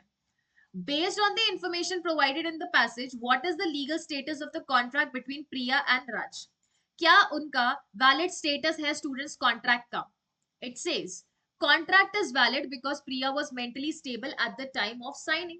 बिल्कुल contract तो valid है ना बेटा, क्योंकि जब हमारे contract को sign किया गया students, तब प्रिया क्या थी? तब प्रिया sound mind की थी. ऑप्शन नंबर सी भी पढ़ लेते बिकॉज ये भी वैलिडिटी की बात कर रहा है. The contract is valid if Priya's unsound mind does not effect their ability to perform the obligation under the contract. मुझे एक बात बताओ स्टूडेंट्स, हमने जब कॉन्ट्रैक्ट लॉ में ये पढ़ा कि अनसाउंड माइंड का अगर कोई व्यक्ति है, लेकिन जब कॉन्ट्रैक्ट में एंटर हुआ है तब वो साउंड माइंड का, तो एब्सोल्युटली वैलिड है. लेकिन उसके बाद में साउंडनेस एंड अनसाउंडनेस क्या पहले एंटर हुए कॉन्ट्रैक्ट को इफेक्ट करती है? ऑप्शन नंबर सी यही कहना चाह रहा है कि प्रिया की अनसाउंडनेस जो है अब अगर उसकी एबिलिटी को इफेक्ट नहीं करती है अंडर द कॉन्ट्रैक्ट, तो ये कॉन्ट्रैक्ट वैलिड है. लेकिन हमें ये समझना है कि कॉन्ट्रैक्ट में जब वो एंटर हुई थी तब वो मेंटली साउंड थी ना, उस ग्राउंड्स पे वो हमारा कॉन्ट्रैक्ट वैलिड होता था बेटा. बाद में उसकी अनसाउंडनेस से थोड़ी ना फर्क पड़ता है, कॉन्ट्रैक्ट वैलिड रहता है. आगे देखो option number D, contract is valid if the Raj is willing to assume the risk associated with Priya's occasional unsound mind. बेटा देखो सेकंड पार्टी अगर आपके लॉस या बेनिफिट को अज्यूम कर पाए या नहीं कर पाए, उसके ग्राउंड पे या उसके बेसिस पे हमारा अनसाउंडनेस ऑफ माइंड वैलिडेट नहीं कर देता हमारे कॉन्ट्रैक्ट को. ऑप्शन नंबर बी बोल रहा है that the contract is invalid because Priya has a history of occasional unsoundness of mind. नहीं, लेकिन जब वो कॉन्ट्रैक्ट में एंटर हुई तब तो वो साउंड माइंड की थी. देखो हमें क्या बोला है, what is the legal status? Legal status contract valid है, but यहाँ पे option number A and option number C both seems to be correct, दोनों में ही कोई प्रॉब्लम नहीं है, but most appropriate ए है because Priya was mentally stable at the time of signing it. Option number C देखो क्या बोल रहा है, if Priya's unsoundness mind does not affect her ability to perform the obligation under the contract. तो बेटा अब अगर उसकी एबिलिटी इफेक्ट मान लो अगर कर भी रही है, मान लो अब वो अनसाउंड माइंड की है, अब उसकी एबिलिटी उसको इफेक्ट कर भी रही है, तो क्या जब वो पहले कॉन्ट्रैक्ट में एंटर हुए थे जब प्रिया साउंड माइंड की थी तो क्या वो इनवैलिड हो जाएगा? अरे पर उस वक्त तो साउंड माइंड की थी ना, उस वक्त तो साउंड माइंड की थी. तो हमें कॉन्ट्रैक्ट का स्टेटस बताना, ये नहीं कि whether performing will be possible और not. So option number A is most appropriate. लेकिन अगर किसी सिचुएशन में आपको ऑप्शन नंबर ए ना दिखे then C is also correct, बस मोस्ट अप्रोप्रिएट अगर कहोगे तो इट इज ए. ओके चलो students, moving on to question number 6. It says Ankit a person of sound mind and over the age of 18 years, sound mind का है 18 plus है, enters into contract with Aarav to sell his car. अपनी car को sell करने के लिए आरव के साथ कॉन्ट्रैक्ट में एंटर होता है. The contract is signed and the payment is made. हो गया है पूरा contract. However, after a week, Ankit realizes that he has made a mistake in the sale price mentioned in the contract and wants to back out of the agreement. कहने का मतलब ये है अंकित की साइड से एक मिस्टेक हो गया है. क्या हो गया? मिस्टेक. मिस्टेक कैसी है? यूनिलेटरल मिस्टेक है. Okay Based on the information provided in the passage, what is the legal status of the contract between Ankit and Arav? Contract कैसा है students? मिस्टेक हुआ है, मिस्टेक यूनिलेटरल है and we have already studied students, जब mistake की बात होती है एक होता है फैक्ट का, एक होता है लॉ का. अगर मिस्टेक ऑफ फैक्ट यूनिलेटरल है कॉन्ट्रैक्ट वैलिड रहता है. अगर मिस्टेक ऑफ फैक्ट बायलैटरल है, बोथ दी पार्टीज का है, ये वॉइड एग्रीमेंट बन जाता है. And mistake of law and mistake of fact में भी आपको देखना पड़ेगा सिंगल पार्टी है या बोथ पार्टीज है. Option number A, contract is valid and Ankit is bound by the terms of contract terms stated in the contract. और valid option देखते हो कि option number C, contract is valid if both the parties agreed to renegotiate the sale price. बेटा अब renegotiate करेंगे तो हमारा previous contract valid होगा क्या? नहीं, प्राइस को भी रीनेगोशिएट करने की जरूरत नहीं, क्योंकि हम पहले कॉन्ट्रैक्ट जो एंटर हुआ था जिस स्टेज पे जिस प्राइस पे हम उसकी बात कर रहे हैं. The contract is valid if Arav agrees to release Ankit from the contract. अब कॉन्ट्रैक्ट से ही रिलीज कर देगा तो फिर कॉन्ट्रैक्ट में आने का फायदा क्या हुआ? और वो प्रीवियस कॉन्ट्रैक्ट वैलिड होने के बावजूद आप पार्टीज को रिलीज कर रहे हो, तो फिर what is the point of making the contract valid? Clear है? ऑप्शन नंबर बी बोलता है the contract is invalid because Ankit made a mistake in the sale price but mistake is unilateral. So remember this thing students, option number A is correct and Ankit is bound by the terms. Mistake हुई, unilateral हुई, valid रहेगा, you have to enforce that particular agreement. अब इसमें students क्या होता है, आपका ये डाउट आएगा तो फिर मैम क्या वो प्राइस कभी ठीक नहीं करवा सकता क्या? स्पेसिफिक रिलीफ एक्ट ये कहता है कि अगर ऐसी मिस्टेक हो गई है तो आप कोर्ट में जाके उसको क्या करा सकते हो स्टूडेंट्स, ठीक करा सकते हैं, कोई प्रॉब्लम वाली बात नहीं है, ठीक है, provided both the parties have to consent over there, okay. चलो students, moving on to the next passage, काफी अच्छा और बेहतरीन पैसेज था ये। चलो अब नेक्स्ट पैसेज क्या कहता है ये देखो, according to Indian contract act 1872, every person who is of the age of maturity is competent to contract, बराबर है कि नहीं है? A minor is a person who is below the age of 18। अब से जो पिछले पैसेज में पढ़ के आए थे बेटा वही सारी चीजें हैं, ओके। 18 इयर्स कॉम्पिटेंट है, माइनर है, बिलो 18 है, तो वो क्या है, उन्होंने बता रखा है कि बिलो 18 हमेशा माइनर होता है। However a guardian administers the minor's property of the age, the majority is 21। अगर स्टूडेंट्स उस माइनर की प्रॉपर्टी को मैनेज करने के लिए कोई गार्डियन है तो उस माइनॉरिटी की एज खत्म होने की कौन सी एज है, 21, मतलब वो पर्सन, वो बच्चा 21 की एज में मेजर होगा। A minor is not permitted by law to enter into contract. Hence, when a minor enters into contract with a major person, the contract is not enforceable. Contract क्या नहीं होता बेटा, फिर वो कॉन्ट्रैक्ट एनफोर्सिबल नहीं होता है। आगे सुनो, this effectively means that neither the minor nor the other party can make any claim on the basis of the contract। बिल्कुल, देखो ये क्या पॉइंट बोला, a minor is not permitted by law to enter into contract, hence when a minor enter into contract the contract is not enforceable, valid ही नहीं है। Option number point number 4, in a contract with minor, if the other party hands over any money or confers any other benefit on the minor, the same shall not be recoverable from the minor unless the other party was deceived by the minor to hand over the money or the other benefits। अगर कोई भी party ने कोई भी benefit दिया है minor को, वो वापस नहीं ले सकते, तब तक नहीं ले सकते जब तक कि माइनर ने ही उनको उल्लू ना बनाया हो और ये बोला हो कि नहीं नहीं मैं तो मेजर हूं। अब देखो, the other party will have to show that the minor misrepresented her age, he was ignorant about the age of the minor, and that he had handed over the benefit on the basis of such representation। अगर दूसरी party वो अपना benefit वापस reclaim करना चाहती कि नहीं नहीं हम ये इसको चीज माइनर को नहीं देंगे, तो दे हैव टू प्रूव कि माइनर ने झूठ बोला, कि माइनर ने अपनी एज गलत बताई, या हम माइनर की एज को अच्छे से डिटेक्ट नहीं कर पाए, समझ नहीं पाए। क्वेश्चन नंबर 1 क्या कहता है, देखो, it says Raman convinces Meera, a girl aged 18 years, that she will sell her land to him। Raman ने मीरा को कन्विंस कर लिया, और मीरा क्या है, 18 years की है। Meera's mother Kajol is her guardian। Nonetheless, Meera, without the permission of Kajal, sells the land to Raman for a sum of rupees 3 lakh paid in full and final settlement of the price। बेटा मीरा है और एक क्या है, रमन है। मीरा की mother कौन है, काजोल है, लीगल गार्डियन थी, और ये 18 इयर्स की थी। अब अच्छे से समझना, Kajol challenges this transaction claiming the Meera is minor, hence the possession of the land shall not be given to Ajay. Ajay नहीं होगा बेटा, यहाँ पे ये कौन होगा, रमन होगा, ठीक है, रमन होगा, अजय नहीं है, बिकॉज यहाँ पे सिचुएशन में रमन ही है ना, this is Raman. Thus Raman is in difficult situation and has no idea how to recover this money from Meera। Kajol is justified in challenging the sale transaction because Kajol बेटा जस्टिफाइड क्यों है इस sale transaction को challenge करने में, क्योंकि हम अभी पढ़ के आए बेटा, जहां गार्डियन होता है वहां माइनर की एज 18 नहीं 21 होनी चाहिए। वहां माइनॉरिटी की एज या माइनॉरिटी कब खत्म होती है, 21 पे खत्म होती है। वहां पे एक बच्चा मेजर तभी कहलाएगा जब वो 21 का है। तो since you are having the guardians, तो जब आप 21 के हो जाओगे तब आप कहेंगे कि now you are major.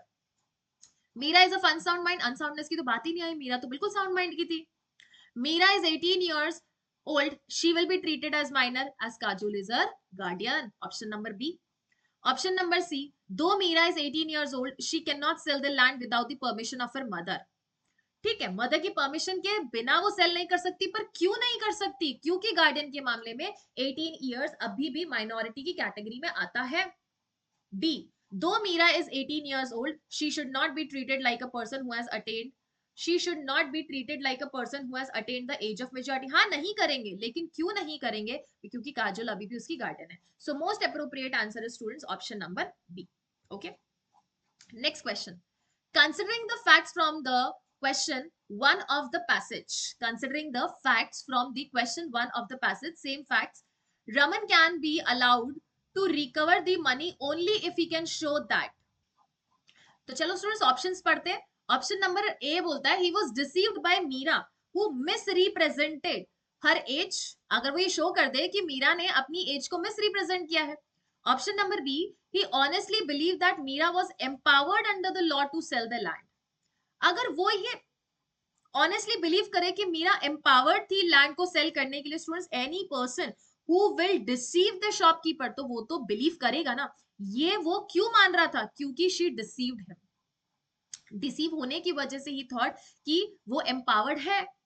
Option number see if he shows that he was an honest man and he had paid the full price merely because he is honest man, आप एक माइनर के ऊपर ऑब्लिगेशन नहीं डाल सकते। So in this case option number A is correct answer. Okay, next question देखो। Next question says considering the facts from the question one of the passage की same question है, in order to defend the sale Meera need to show that. Meera क्या show करेगी? मीरा खुद को defend करने के लिए और वो कॉन्ट्रैक्ट को वैलिड शो करने के लिए क्या प्रूफ करेगी? No this contract is absolutely correct और मैं ये लैंड को सेल करने के लिए एब्सोल्युटली एंटाइटल्ड हूं। क्या शो करेगी? Meera has attained the age of maturity, क्या वो ये शो करेगी? Meera is mature enough to make rational decision. बेटा मेजॉरिटी प्रूफ करना होता है, मेच्योरिटी प्रूफ नहीं करना है। आप मेजर हो ये प्रूफ कर दो, लेकिन आप मेच्योर हो ये प्रूफ नहीं करना होता है। The sale transaction was beneficial to her interest and will enhance her financial status. Beneficial वाली चीज स्टूडेंट्स तब आएगी जब ये नेसेसिटी की कैटेगरी में आता हो। Okay, so what does she to need to proof? उसे प्रूफ करना है कि वो एज ऑफ मेजर है। ठीक है, क्लियर है? उसे प्रूफ करना पड़ेगा कि गार्डियन होने के बावजूद वो 21 इयर्स अबव है। अगर वो ये प्रूफ कर देती है तो। नेक्स्ट क्वेश्चन नंबर 4 it says considering the facts from the question one of the passage, one question number और one का ही same facts है, which of the following is correct? It says students Raman should be allowed to recover the money because even though there is no contract, Meera and Kajol should not be allowed to unjustly benefit from the Raman's money. क्या कहना चाह रहा है? Raman should be allowed to recover the money because even though there is no contract, Meera and Kajol should not be allowed to unjustly benefit from the Raman's money. Okay, आगे देखो। Raman should be allowed the possession of the land because Kajol can always decide to approve the transaction between Meera and Raman. Option number C, Raman should not be allowed to recover because he induced Meera, a minor, to sell the land. Question नंबर 4 deal कर रहे हैं students हम। अच्छे से देखो, क्या Raman amount को रिकवर कर सकता है? यस और नो? रिकवर तो बेटा कर सकता है। क्यों? क्योंकि वो बच्ची माइनर थी। He should be allowed to recover the money because even though there is no contract, कोई contract नहीं है, Meera and Kajol should not be allowed to unjustly benefit from Raman's money. Option number B and option number A में आपको confusion होगा। B देखो क्या बोल रहा है, Raman should be allowed the position of the land because Kajol can decide to approve. Kajol decide कर सकती है बेटा, लेकिन काजोल तो ये खुद बोल रही है ना, उसको सेट असाइड कर रही है, उस ट्रांजैक्शन को सेट असाइड कर रही है बिकॉज वो कॉन्ट्रैक्ट ही वैलिड नहीं है। किसके साथ एंटर किया? मीरा के साथ, जिसकी गार्डियन की काजोल है। अंडरस्टूड? क्लियर है? So in that case students option number A is correct. Clear है? Raman should not be allowed to recover because he induced Meera. Meera को कहाँ इंड्यूस किया बेटा उसने? देखो, क्या इस पैसेज में कहीं पर भी उसने मीरा को इंड्यूस किया? नहीं। ही कन्विंसेस, वर्ड कन्विंस किया है, इंड्यूस वर्ड नहीं है बेटा। क्लियर है? ओके, चलो। So this was the question नंबर 4। Question number 5 it says, considering the facts from the question 1 of the passage, which of the following is correct? Question number 1 के अगर facts को consider करें तो इसमें से क्या सही है? If Raman is allowed to recover the money, that will defeat the law framed by protecting the minor against the fraudulent person. Absolutely correct. अगर रमन को हमने मनी रिकवर करने के लिए अलाउ कर दिया तो it will defeat the law framed by the law, that is the law framed by the parliament for protecting the interest of the minors. Absolutely.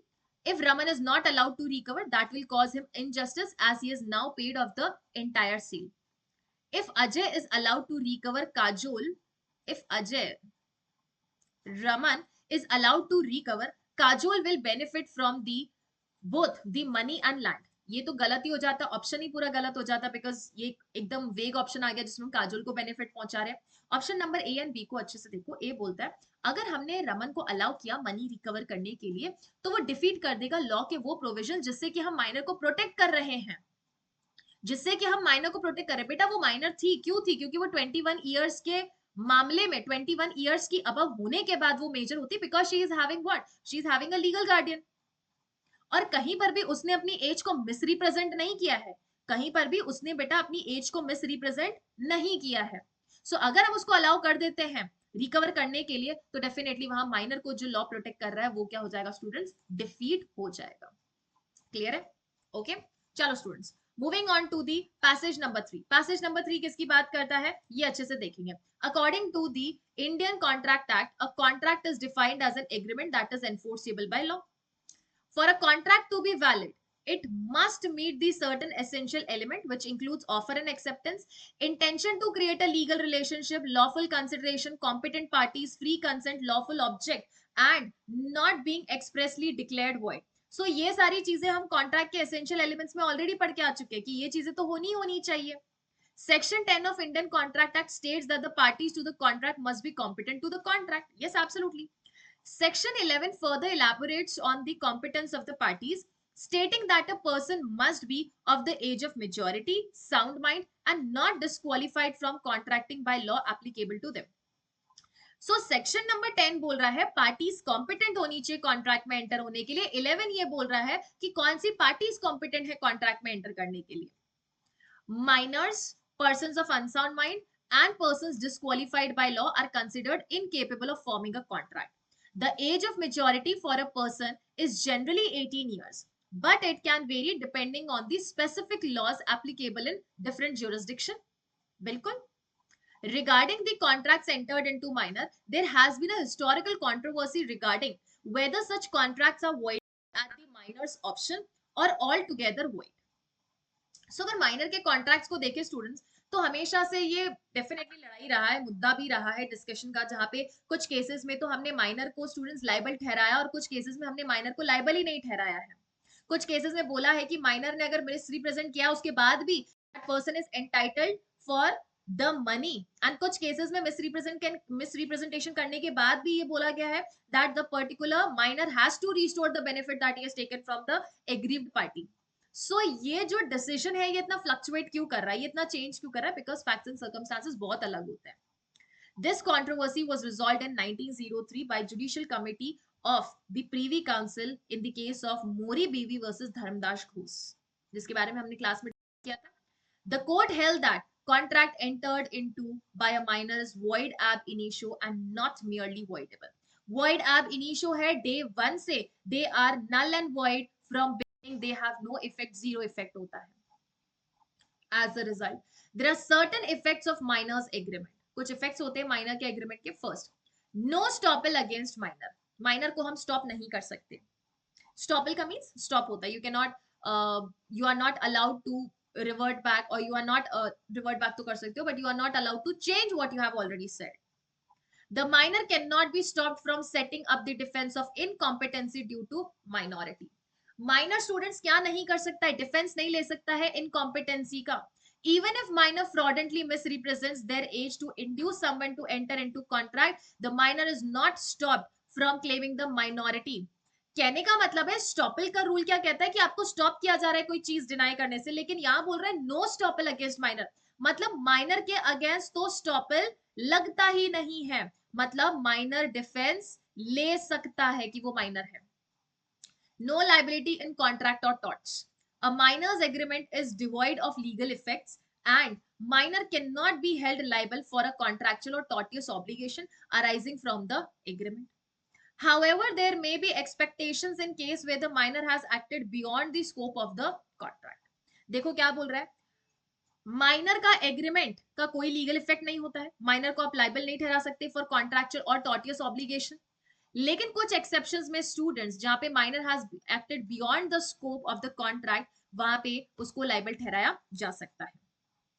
देखो यहाँ पे क्या कहना चाह रहा है, doctrine of restitution that is to restore If a minor obtains a property or goods by misrepresenting their age, they may be required to restore it under the doctrine of restitution, as long as property is still traceable in their possession. अगर उनके possession में अभी भी property है तो उनको बोलेंगे बच्चे को कि बेटा वापस क्या कर दो, इसको रिस्टोर कर दो क्योंकि आपने मिसरिप्रेजेंट किया है.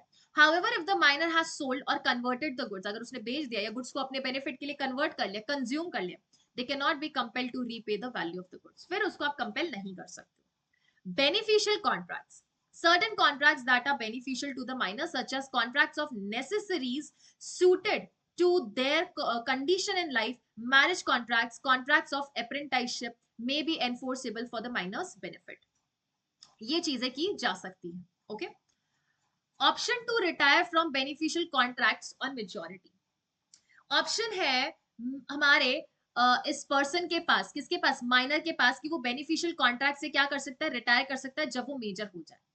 A minor has an option to retire from the contracts made for the benefit upon attaining majority, provided they exercise their option with a reasonable time. Reasonable time के अंदर अंदर अगर वो बोल दे कि नहीं मैं इस कॉन्ट्रैक्ट से डिस्चार्ज होना चाहता हूँ, मैं इस कॉन्ट्रैक्ट में पार्टी नहीं रहना चाहता, तो मेजर होके अपनी लाइबिलिटीज से जा सकता है या अपनी लाइबिलिटीज को क्या कर सकता है, फिनिश करवा सकता है. It is important to note that this information is based on the general principle and may vary in specific cases or under different jurisdiction. Consulting a legal professional, ठीक है. चलो, क्वेश्चन नंबर 1 ये क्या कहता है? It says Rohan, a 17-year-old, enter into a contract with a car dealership to purchase a luxury car worth a substantial amount. After a few months, Rohan's parents find out about the contract and want to know if Rohan can legally disaffirm the contract. What is the likely outcome based on the information provided? बेटा रोहन कितने का था? 17 years का था. 17 years का था और contract में एंटर कर चुका है, लेकिन कुछ महीने बाद उसके पेरेंट्स को पता चलता है कि रोहन तो यहाँ पे छोटा था, 17 साल का था, 18 अबव था नहीं. तो क्या वो इस कॉन्ट्रैक्ट को अवॉइड कर सकते हैं स्टूडेंट्स या नहीं कर सकते हैं? ऑब्वियसली अवॉइड कर सकते हैं बिकॉज 17 इयर्स का था. तो वो ये जानना चाहते हैं क्या रोहन डिसअफर्म कर सकता है इस एग्रीमेंट को. First it says Rohan can disaffirm the contract because he is minor and the contract is void ab initio. Absolutely correct. बाकी ऑप्शन पढ़ते हैं. Rohan cannot disaffirm the contract because he willingly entered into and enjoyed the benefits of the luxury car. माना कि वो willingly enter हुआ था, उसको किसी ने फोर्स नहीं किया था, but he was of 17 years, that is he was not the age of 18 years, majority की एज में नहीं था. इनफैक्ट अभी यहाँ पे लीगल गार्डियन है, तब तो वो 21 पे जाएगा. Rohan can disaffirm the contract only if he can prove that the car dealership took the advantage of his age and lack of legal knowledge. अगर ये कॉन्ट्रैक्ट को डिसअफर्म तभी कर सकता है जब ये प्रूव कर दे कि कार डीलर ने उसका एडवांटेज लिया. बेटा कार डीलर ने अगर उसका एडवांटेज लिया है तो क्या एडवांटेज को प्रूफ करना पहले बनेगा या एज को प्रूफ करना पहले बनेगा? एज को प्रूफ करना पहले बनेगा. कभी भी ना फैक्ट्स को अपने हिसाब से फैब्रिकेट नहीं करना है बेटा. जो चीज एक्चुअली वहां पे मुद्दे की है उस मुद्दे पे हमें रिवॉल्व करना है, ना कि वो मुद्दा जो कि आपके ऑप्शंस आपको सजेस्ट कर रहा है. Rohan cannot disaffirm the contract as the age of majority in his jurisdiction is 17 years. ये तो पैसेज ने इनफैक्ट इस क्वेश्चन ने भी नहीं बताया कि उसके वहां पे कोई एज 17 ईयर्स है. नहीं, माना कि अकॉर्डिंग टू ज्यूरिसडिक्शन अलग अलग एज हो सकती है. लॉ अगर ऐसा कुछ सिचुएशन बन जाए, स्टेट अगर ऐसा कुछ लॉ बना दे तो हो सकता है एज अलग हो सकती है, लेकिन इस मामले में हमारे क्वेश्चन ने हमको कुछ नहीं बोला तो हमें ये चीज प्रिज्यूम नहीं करनी है students. Question number 2. Maya, a 17-year-old, enter into a contract with a local music store to purchase a guitar for her personal use. 16 years की थी स्टूडेंट्स और वो एक कॉन्ट्रैक्ट में एंटर हो गई जहां पे उसने क्या किया स्टूडेंट्स, एक गिटार खरीदा. However, Maya later decides that she no longer wants the guitar and wants to return it. Can Maya legally disaffirm the contract and return the guitar based on the information provided? बेटा पहले ये देखो कहीं पर भी कुछ advantage लिया गया उससे या फ्री कंसेंट एब्सोल्युटली थी. 17 इयर्स की थी, लोकल म्यूजिक स्टोर से उसने गिटार खरीद लिया है. अब वो कुछ दिन बाद उसको रिटर्न करना चाहती है. क्या वो रिटर्न कर सकती है? बिल्कुल रिटर्न कर सकती है. ग्राउंड क्या रहेगा? Age will be the ground. So let's find out all the options और उसमें से मोस्ट अप्रोप्रिएट फाइंड आउट करते हैं. It says Maya can disaffirm the contract and return the guitar because she is minor. Absolutely, age भी दे दी होती तो भी चलता हमें यहाँ पे. Option number A is appropriate. बाकी ऑप्शन भी पढ़ते हैं. Maya cannot disaffirm the contract as she willingly entered into it and is now having a second thought. willingness ground नहीं बनता है स्टूडेंट्स उसके नॉन या मैं कहूं तो उस कॉन्ट्रैक्ट को वैलिड या ओपन रखने के लिए. Maya can disaffirm the contract only if she can prove that the music store misled her. Why will she prove that she misled her when the facts are not stating that she was misled by that particular shopkeeper? बेटा अगर facts में misleading का कोई option दे ही नहीं रखा है या misleading का कोई fact आपको बताया ही नहीं कि उसके साथ ऐसा हुआ है, तो आपको उस fact पे जाना ही नहीं है. Okay? Maya cannot disaffirm the contract as the age of majority in a jurisdiction is 18 years. Absolutely wrong. Option number A is correct. Clear? Chalo students. Moving on to next question. It says, Arjuna 17-year-old enter into contract with a construction company to build an extravagant swimming pool in his backyard. 17 years का है और वही construction company के साथ enter होता है कि हमारे यहाँ पे स्विमिंग पूल बनाओ. However, before the construction begins, Arjun's parents find out about the contract and want to know if they can enforce it on behalf of Arjun. Contract में एंटर अर्जुन हो चुका है और अब उसके पेरेंट्स जानना चाहते हैं कि क्या उसी एग्रीमेंट को वो अर्जुन के बिहाफ पे एनफोर्स कर सकते कि नहीं कर सकते. एनफोर्स इट मतलब क्या उस कॉन्ट्रैक्ट को वैलिड करवा सकते हैं, क्या उस कॉन्ट्रैक्ट को वो ओपन करवा सकते हैं, ओपन रखवा सकते हैं एंड कंस्ट्रक्शन कंपनी को बोल सकते हैं कि आप इसको परफॉर्म कीजिए. What is the likely outcome on the information provided. उसके बिहाफ पे वो न्यू कॉन्ट्रैक्ट में जरूर एंटर हो सकते थे जहां पे Arjun could have been the beneficiary, but उसी कॉन्ट्रैक्ट को एनफोर्स करवाना अर्जुन के बिहाफ पे इज नॉट वैलिड. क्यों वैलिड नहीं है बेटा? क्योंकि वो 17 इयर्स का ही था और जब वो 17 इयर्स का था तब कॉन्ट्रैक्ट में एंटर हुआ, मतलब ये तो वॉइड ab initio था. और जो एग्रीमेंट स्टार्टिंग से वॉइड एग्रीमेंट है स्टूडेंट्स, क्या हम उस एग्रीमेंट को वैलिड करवा सकते हैं? नहीं करवा सकते. एक बार जो चीज खराब हो चुकी है आप उस चीज को वापस उसके ओरिजिनल फॉर्म में रिवाइव नहीं करवा सकते. क्लियर है? ओके चलो. ऑप्शन नंबर ए बोल रहा है Arjun parents can enforce the contract on his behalf since he is minor and they have the parental authority. Option number B Arjun's parent can not enforce the contract as the contract is void ab initio. हालांकि word agreement होना चाहिए था, है ना? Agreement void ab initio बेटा, तो इसको enforce नहीं करवा सकते due to Arjun's minority. Arjun's parent can enforce the contract if they provide their consent to the construction company. Consent नहीं, they have to form a new contract जहां पे वो clearly mention करे that अर्जुन हो सकता है beneficiary. Arjun's parent can enforce the contract only if they can prove that it is for the benefit of the family. Whatever they can prove, but the point over here is कि void agreement जिसमें Arjun enter हुआ है उसको enforce नहीं करवा सकते. Clear है? So question number 3 का right answer क्या होगा students? B will be the right answer. That is Arjun's parent cannot enforce the contract as the contract is void ab initio. ठीक है? Question number 4 पे चलेंगे students. It says Aryan, a 16 years old, purchases laptop from an online retailer by misrepresenting his age as 18. Misrepresent किया मतलब खुद से वहां पे efforts लिए हैं अपनी age को छुपाने के लिए. After using the laptop for few weeks, Aryan accidentally damages it. Damage कर दिया लैपटॉप को, खराब कर दिया लैपटॉप को. अब देखो क्या करना चाहता है. He wants to return the laptop to the retailer and get a refund. Laptop को रिटर्न करके रिफंड चाहता है. Can Aryan legally disaffirm the contract and obtain a refund based on an information provided? जो आपको information provide कर रखी है students, क्या उसके बिहाफ पे या उसके बेसिस पे वो कॉन्ट्रैक्ट को डिसअफर्म कर सकता है? जहां बेटा आपने मिस रिप्रेजेंटेशन कर लिया है, आप उस कॉन्ट्रैक्ट को डिसअफर्म नहीं कर सकते हो. You can not disaffirm the contract जहां पे पार्टी ने खुद से मिस रिप्रेजेंट की हो अपनी एज. यही तो हमारा शॉपकीपर प्रूफ करेगा यहाँ पे.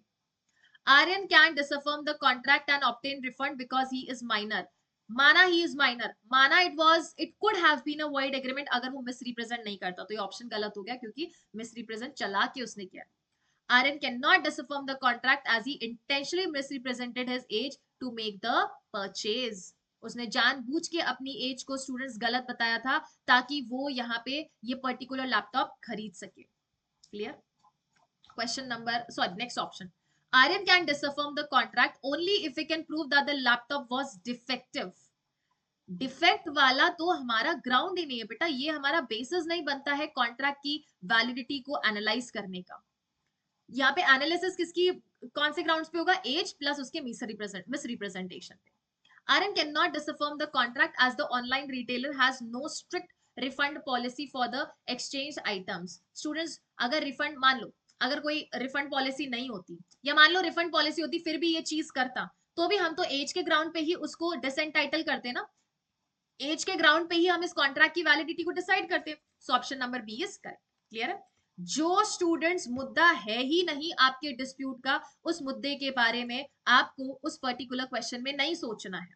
ओके चलो, moving on to next question. Ria, a 17-year-old, enter into a contract with a clothing store to purchase a designer dress for a special event. ठीक है? After wearing the dress to the event, देखो अब क्या हुआ? Ria realizes that it has significant defect and was not apparent at the time of the purchase. कहीं पर भी students उसने अपनी एज को मिसरिप्रेजेंट किया नहीं किया। क्लोथिंग स्टोर से वो लेके आई अपना ये डिजाइनर स्पेशल इवेंट के लिए, बाद में उसको पता चला कि उसमें एक सिग्निफिकेंट डिफेक्ट था एंड अब वो उसको क्या नहीं करना चाहती है, अब वो उसको परचेज नहीं करना चाहती है, अब वो उसको वापस देना चाहती है। She wants to return the dress and get a refund. Can Ria legally disaffirm the contract and obtain a return on the basis of the refund on the basis of the information provided? क्या students वो यहाँ पे refund claim कर सकती है? बिल्कुल claim कर सकती है, क्या प्रॉब्लम है? एज को मिसरिप्रेजेंट नहीं किया ना। Option number A it says that Riya can disaffirm the contract and obtain a refund because she is a minor and the dress has a significant defect. बेटा dress has a significant defect, हालांकि ये तो हमारा कोई point नहीं बनता है, but since she is a minor तो हम कर सकते हैं उस पर्टिकुलर कॉन्ट्रैक्ट को avoid. So option number A appropriate है, बाकी ऑप्शन भी पढ़ते हैं। Ria cannot disaffirm the contract as she willingly purchased and used the dress despite the defect. Willingness is not a ground to decide the validity of the contract in case of minority. Minority के case में बेटा willingness से फर्क नहीं पड़ता है। पहले minority देखेंगे और उसके बाद मान लो अगर मेजर है तो उसके बाद हम उसकी विलिंगनेस देखेंगे, उसके बाद हम उसका फ्री कंसेंट देखेंगे, उसके बाद हम उसकी साउंडनेस ऑफ द माइंड देखेंगे, उसके बाद हम देखेंगे whether the person is disqualified from the law by two enter into contract और not. Option number C says Ria can disaffirm the contract only if she can prove that the clothing store intentionally concealed the facts. अगर वो ये fact prove कर दे बेटा तो contract को डिसअफर्म कर सकती है, लेकिन ये चीज तो हमारे क्वेश्चन में हुई नहीं है, तो हमें झूठे मुद्दे की तरफ क्यों जाना है जो कि बेटा हुआ ही नहीं है। Okay, Ria cannot disaffirm the contract as the clothing store had a strict no refund policy. कहीं पे बताया स्टूडेंट्स क्वेश्चन में कि हमारे क्लोथिंग स्टोर के पास नो रिफंड पॉलिसी है, तो दोनों ही ऑप्शन हमारी लिस्ट में नहीं आते हैं। So the most appropriate option क्या बचेगा यहाँ पे? मोस्ट अप्रोप्रिएट ऑप्शन बचेगा हमारे पास ऑप्शन नंबर ए। तो ध्यान रखना स्टूडेंट्स, चाहे हमने ये वाला क्वेश्चन डील किया है या क्वेश्चन नंबर 4 डील किया है, दोनों में ये दो ऑप्शंस तो बेटा थे ही नहीं, defectiveness and strict no refund policy. तो जब ये चीजें है नहीं तो हमें इनकी तरफ जाना नहीं है। आपके दिमाग में कई बार ऐसे इश्यूज जरूर आते हैं students which you think are logically valid, which you think are logically valid, but you need to see whether that is a cause of action or whether that particular point is even a point of consideration for solving that particular doubt or not. जब है ही नहीं तो उस मुद्दे की तरफ जाना ही नहीं है। Conciliation plus strict no refund policy यहाँ पे था ही नहीं, तो हमें इस पॉइंट की तरफ नहीं जाना है। क्लियर है चीज? अगर ये चीज क्लियर है तो हम चलेंगे अगले पैसेज की तरफ। Okay students, so let's begin with question passage number 4। और पैसेज नंबर 4 हमारे सामने क्या बात रखता है, let's see this. So passage number 4 as you all know कि हम लोग डील कर रहे हैं lawful consideration, lawful objects. So इसमें स्टूडेंट्स हमें ये देखना है कि पैसेज नंबर 4 भी आपके कहीं ना कहीं वॉइड और वॉइडेबल कॉन्ट्रैक्ट्स की बात करता है। It says contracts can be formed in several ways. The following are the types of contracts that can be classified on the basis of which they have been formed. पहला बोला है इन्होंने verbal contracts. ये students हमने lecture number 1 में ही देख लिया था, types of contracts. The validity of the verbal offers and acceptance come indirectly from section number 2 of Indian Contract Act. तो एक वर्बल ऑफर हो गया है और एक्सेप्टेंस हो गया है, इनकी वैलिडिटी कैसे रहने वाली है, कैसे चेक करेंगे, कब एक्सेप्टेंस कम्युनिकेशन मानेंगे, कब उसका रेवोकेशन मानेंगे, ये सेक्शन नंबर 2 में इसका बेसिस हमें अच्छे को देखने को मिल सकता है। According to section 2A, a person is said to make an offer where they signify to another their willingness to do or not to do something. We've already studied this in offer.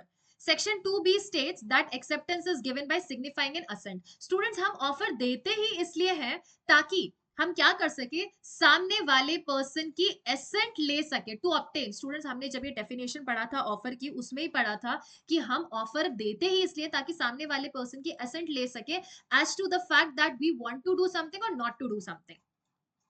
Second इज express contracts, verbal and express. Express means you are expressing either written or spoken words. Contract consists of proposal and offers and acceptance of such proposals or acceptance. Acceptance of proposals or acceptance.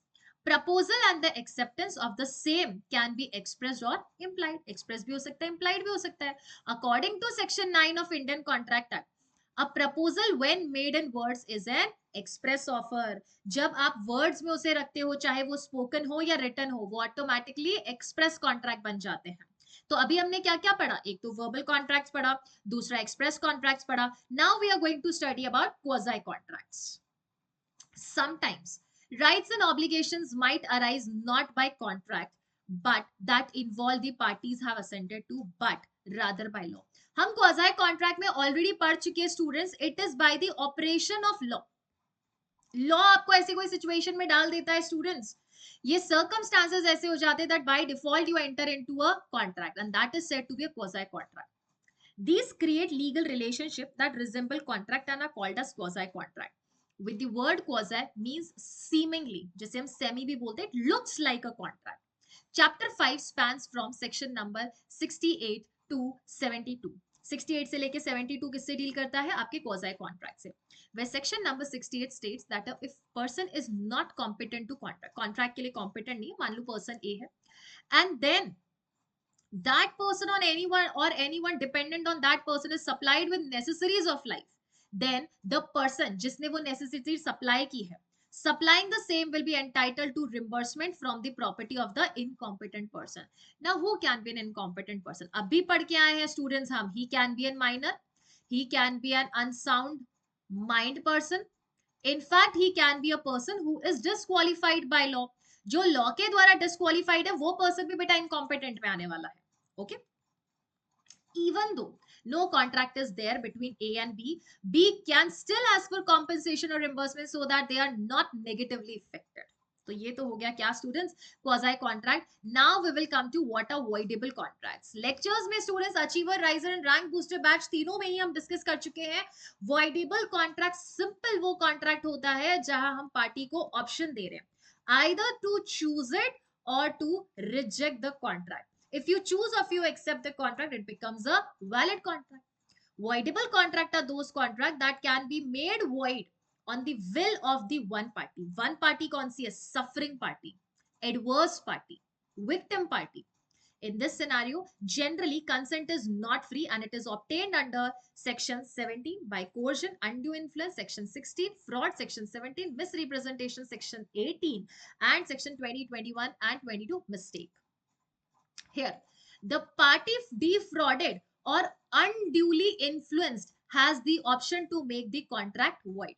जो party को defrauded किया गया है उसके पास option है कि वो contract को void डिक्लेयर कर सकती है.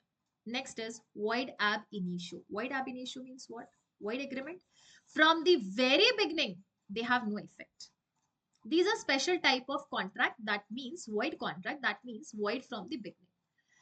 In essence, void ab initio contracts are those contracts that never existed from the moment in their inception. जब से वो पैदा हुए contracts, तब से वो कभी contracts ही नहीं थे.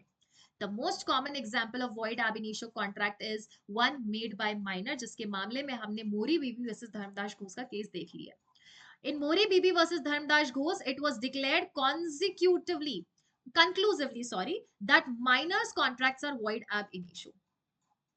Chalo students. So let's move on to the first question. It says, Maria runs a small store in rural house. Maria क्या करती है बेटा? एक small store run करती है rural house में.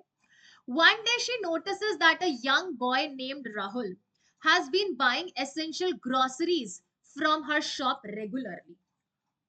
उसने देखा कि एक यंग बॉय है जो उसकी शॉप से स्टूडेंट्स क्या करता है, कंटिन्यूअसली कुछ ग्रोसरीज बाय करता है.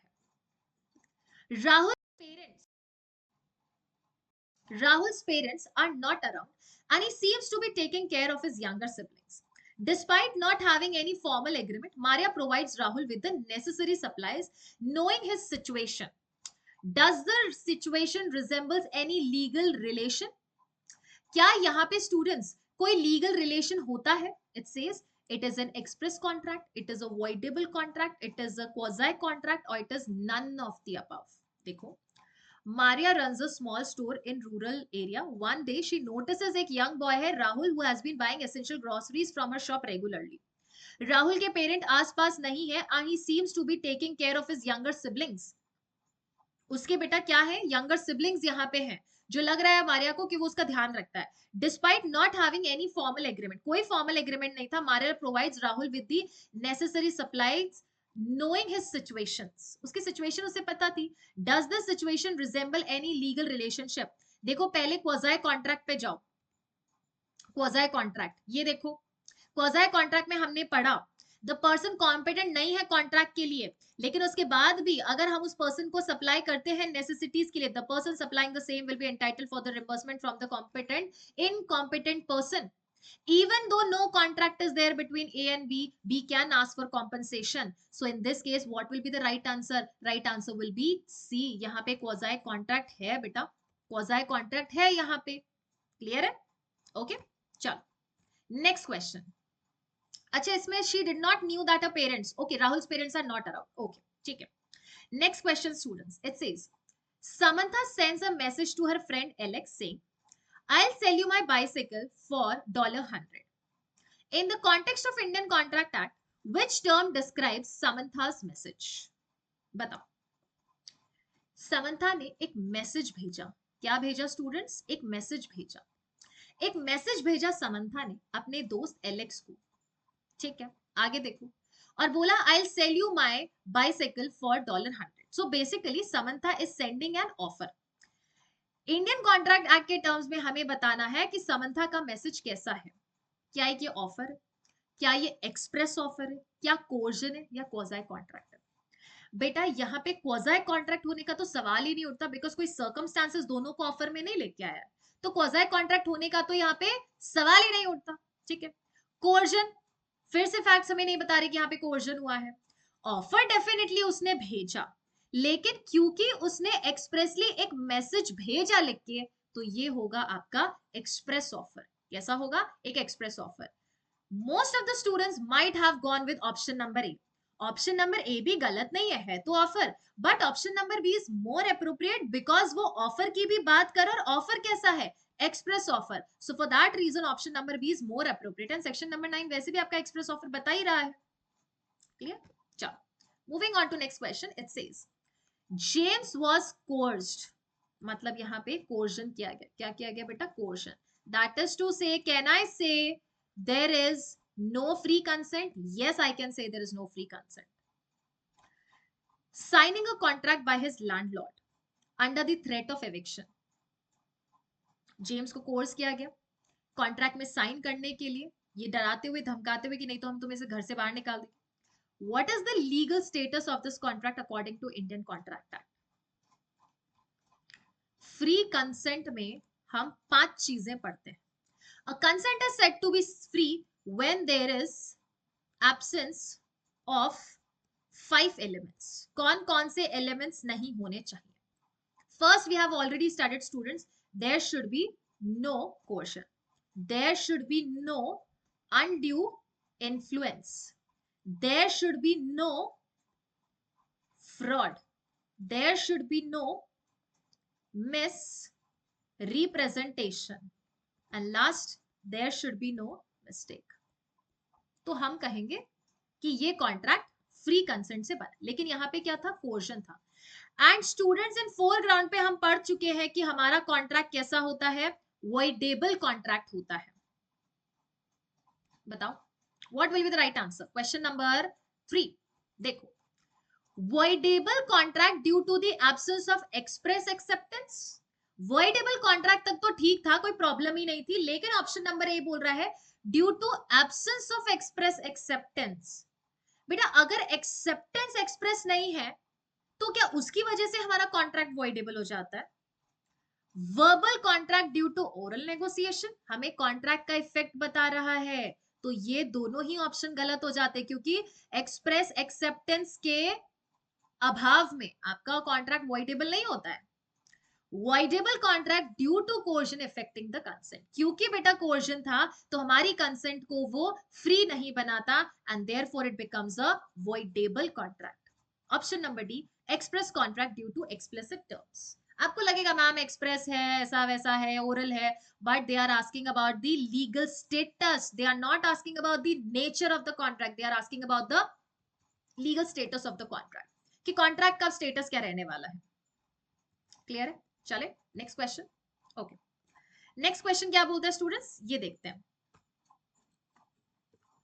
क्वेश्चन नंबर 4, in the recent court case it was determined that a contract entered into by a minor is considered voidable, voidable ab initio, acha void ab initio, okay, void ab initio, what does void ab initio mean in the context, pehle to mujhe wo case batao, kaun sa case tha according to this particular passage, जो बोलता है कि minor के साथ जब से आप contract में एंटर हुए हो डे 1 से वो वाइड ab initio होने वाला है।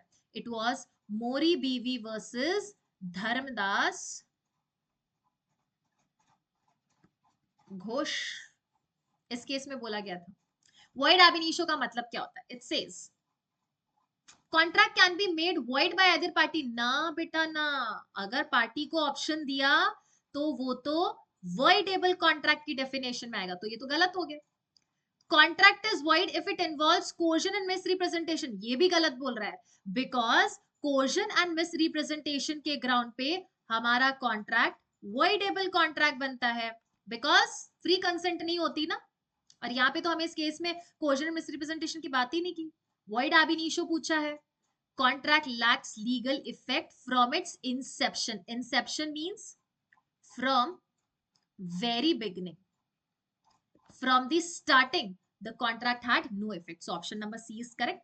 बाकी ऑप्शन पढ़ता है, last option, the contract is voidable if consent is not freely given, ये सही बोल रहा है, कोई गलत नहीं बोल रहा है। अगर फ्री कंसेंट नहीं है बेटा तो कॉन्ट्रैक्ट voidable होगा, लेकिन ये रीसेंट केस में नहीं बोला गया था, void ab initio के कॉन्टेक्स्ट में पूछा, तो हम voidable कॉन्ट्रैक्ट की तरफ क्यों भाग रहे हैं? A, B and D, all the three options are talking about voidable contract, it is only option number C who is actually in true manner describing that what is meant by void ab initio। Clear है? Okay, चलो चलते हैं हमारे last question पे, last question for the day. Okay, question number 5 क्या बोल रहा है? In the landmark case of Mori Bibi versus Dharmdas Ghosh 1903, the court established a particular category of contract void ab initio. What type of contract were these? What type of contract were these? void ab initio इन्होंने बोला कि ये declare किया गया, लेकिन void ab initio में क्या क्या चीज आती है, क्या इंक्लूड होता है, कौन सी चीजें void ab initio बना देती है? सो बेसिकली आपको ये बताना है बेटा, void ab initio जो मोरी बीवी वर्सेस धर्मदास घोष है, वो कौन से ग्राउंड्स पर it was held to be void ab initio, कौन से ग्राउंड्स पे, क्या लीगल फॉर्मेलिटी उसमें कंप्लीट नहीं हुई थी? Option number A, contracts that involve verbal communication, कि ऐसा कॉन्ट्रैक्ट जिसमें वर्बल कम्युनिकेशन है हम बोलेंगे void ab initio, is it? Next, contracts where consent was obtained due to undue influence, क्या ये हुआ था बेटा इसमें?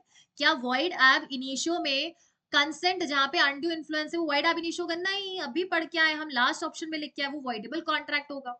सी, contracts were initially valid but became voidable, very wrong, ये तो void कॉन्ट्रैक्ट हो जाता है कि इनिशियली तो वो सही थे but at later stage they become ineffective because of impossibility और सब्सिक्वेंट इंटरफेरेंस हो जाता है।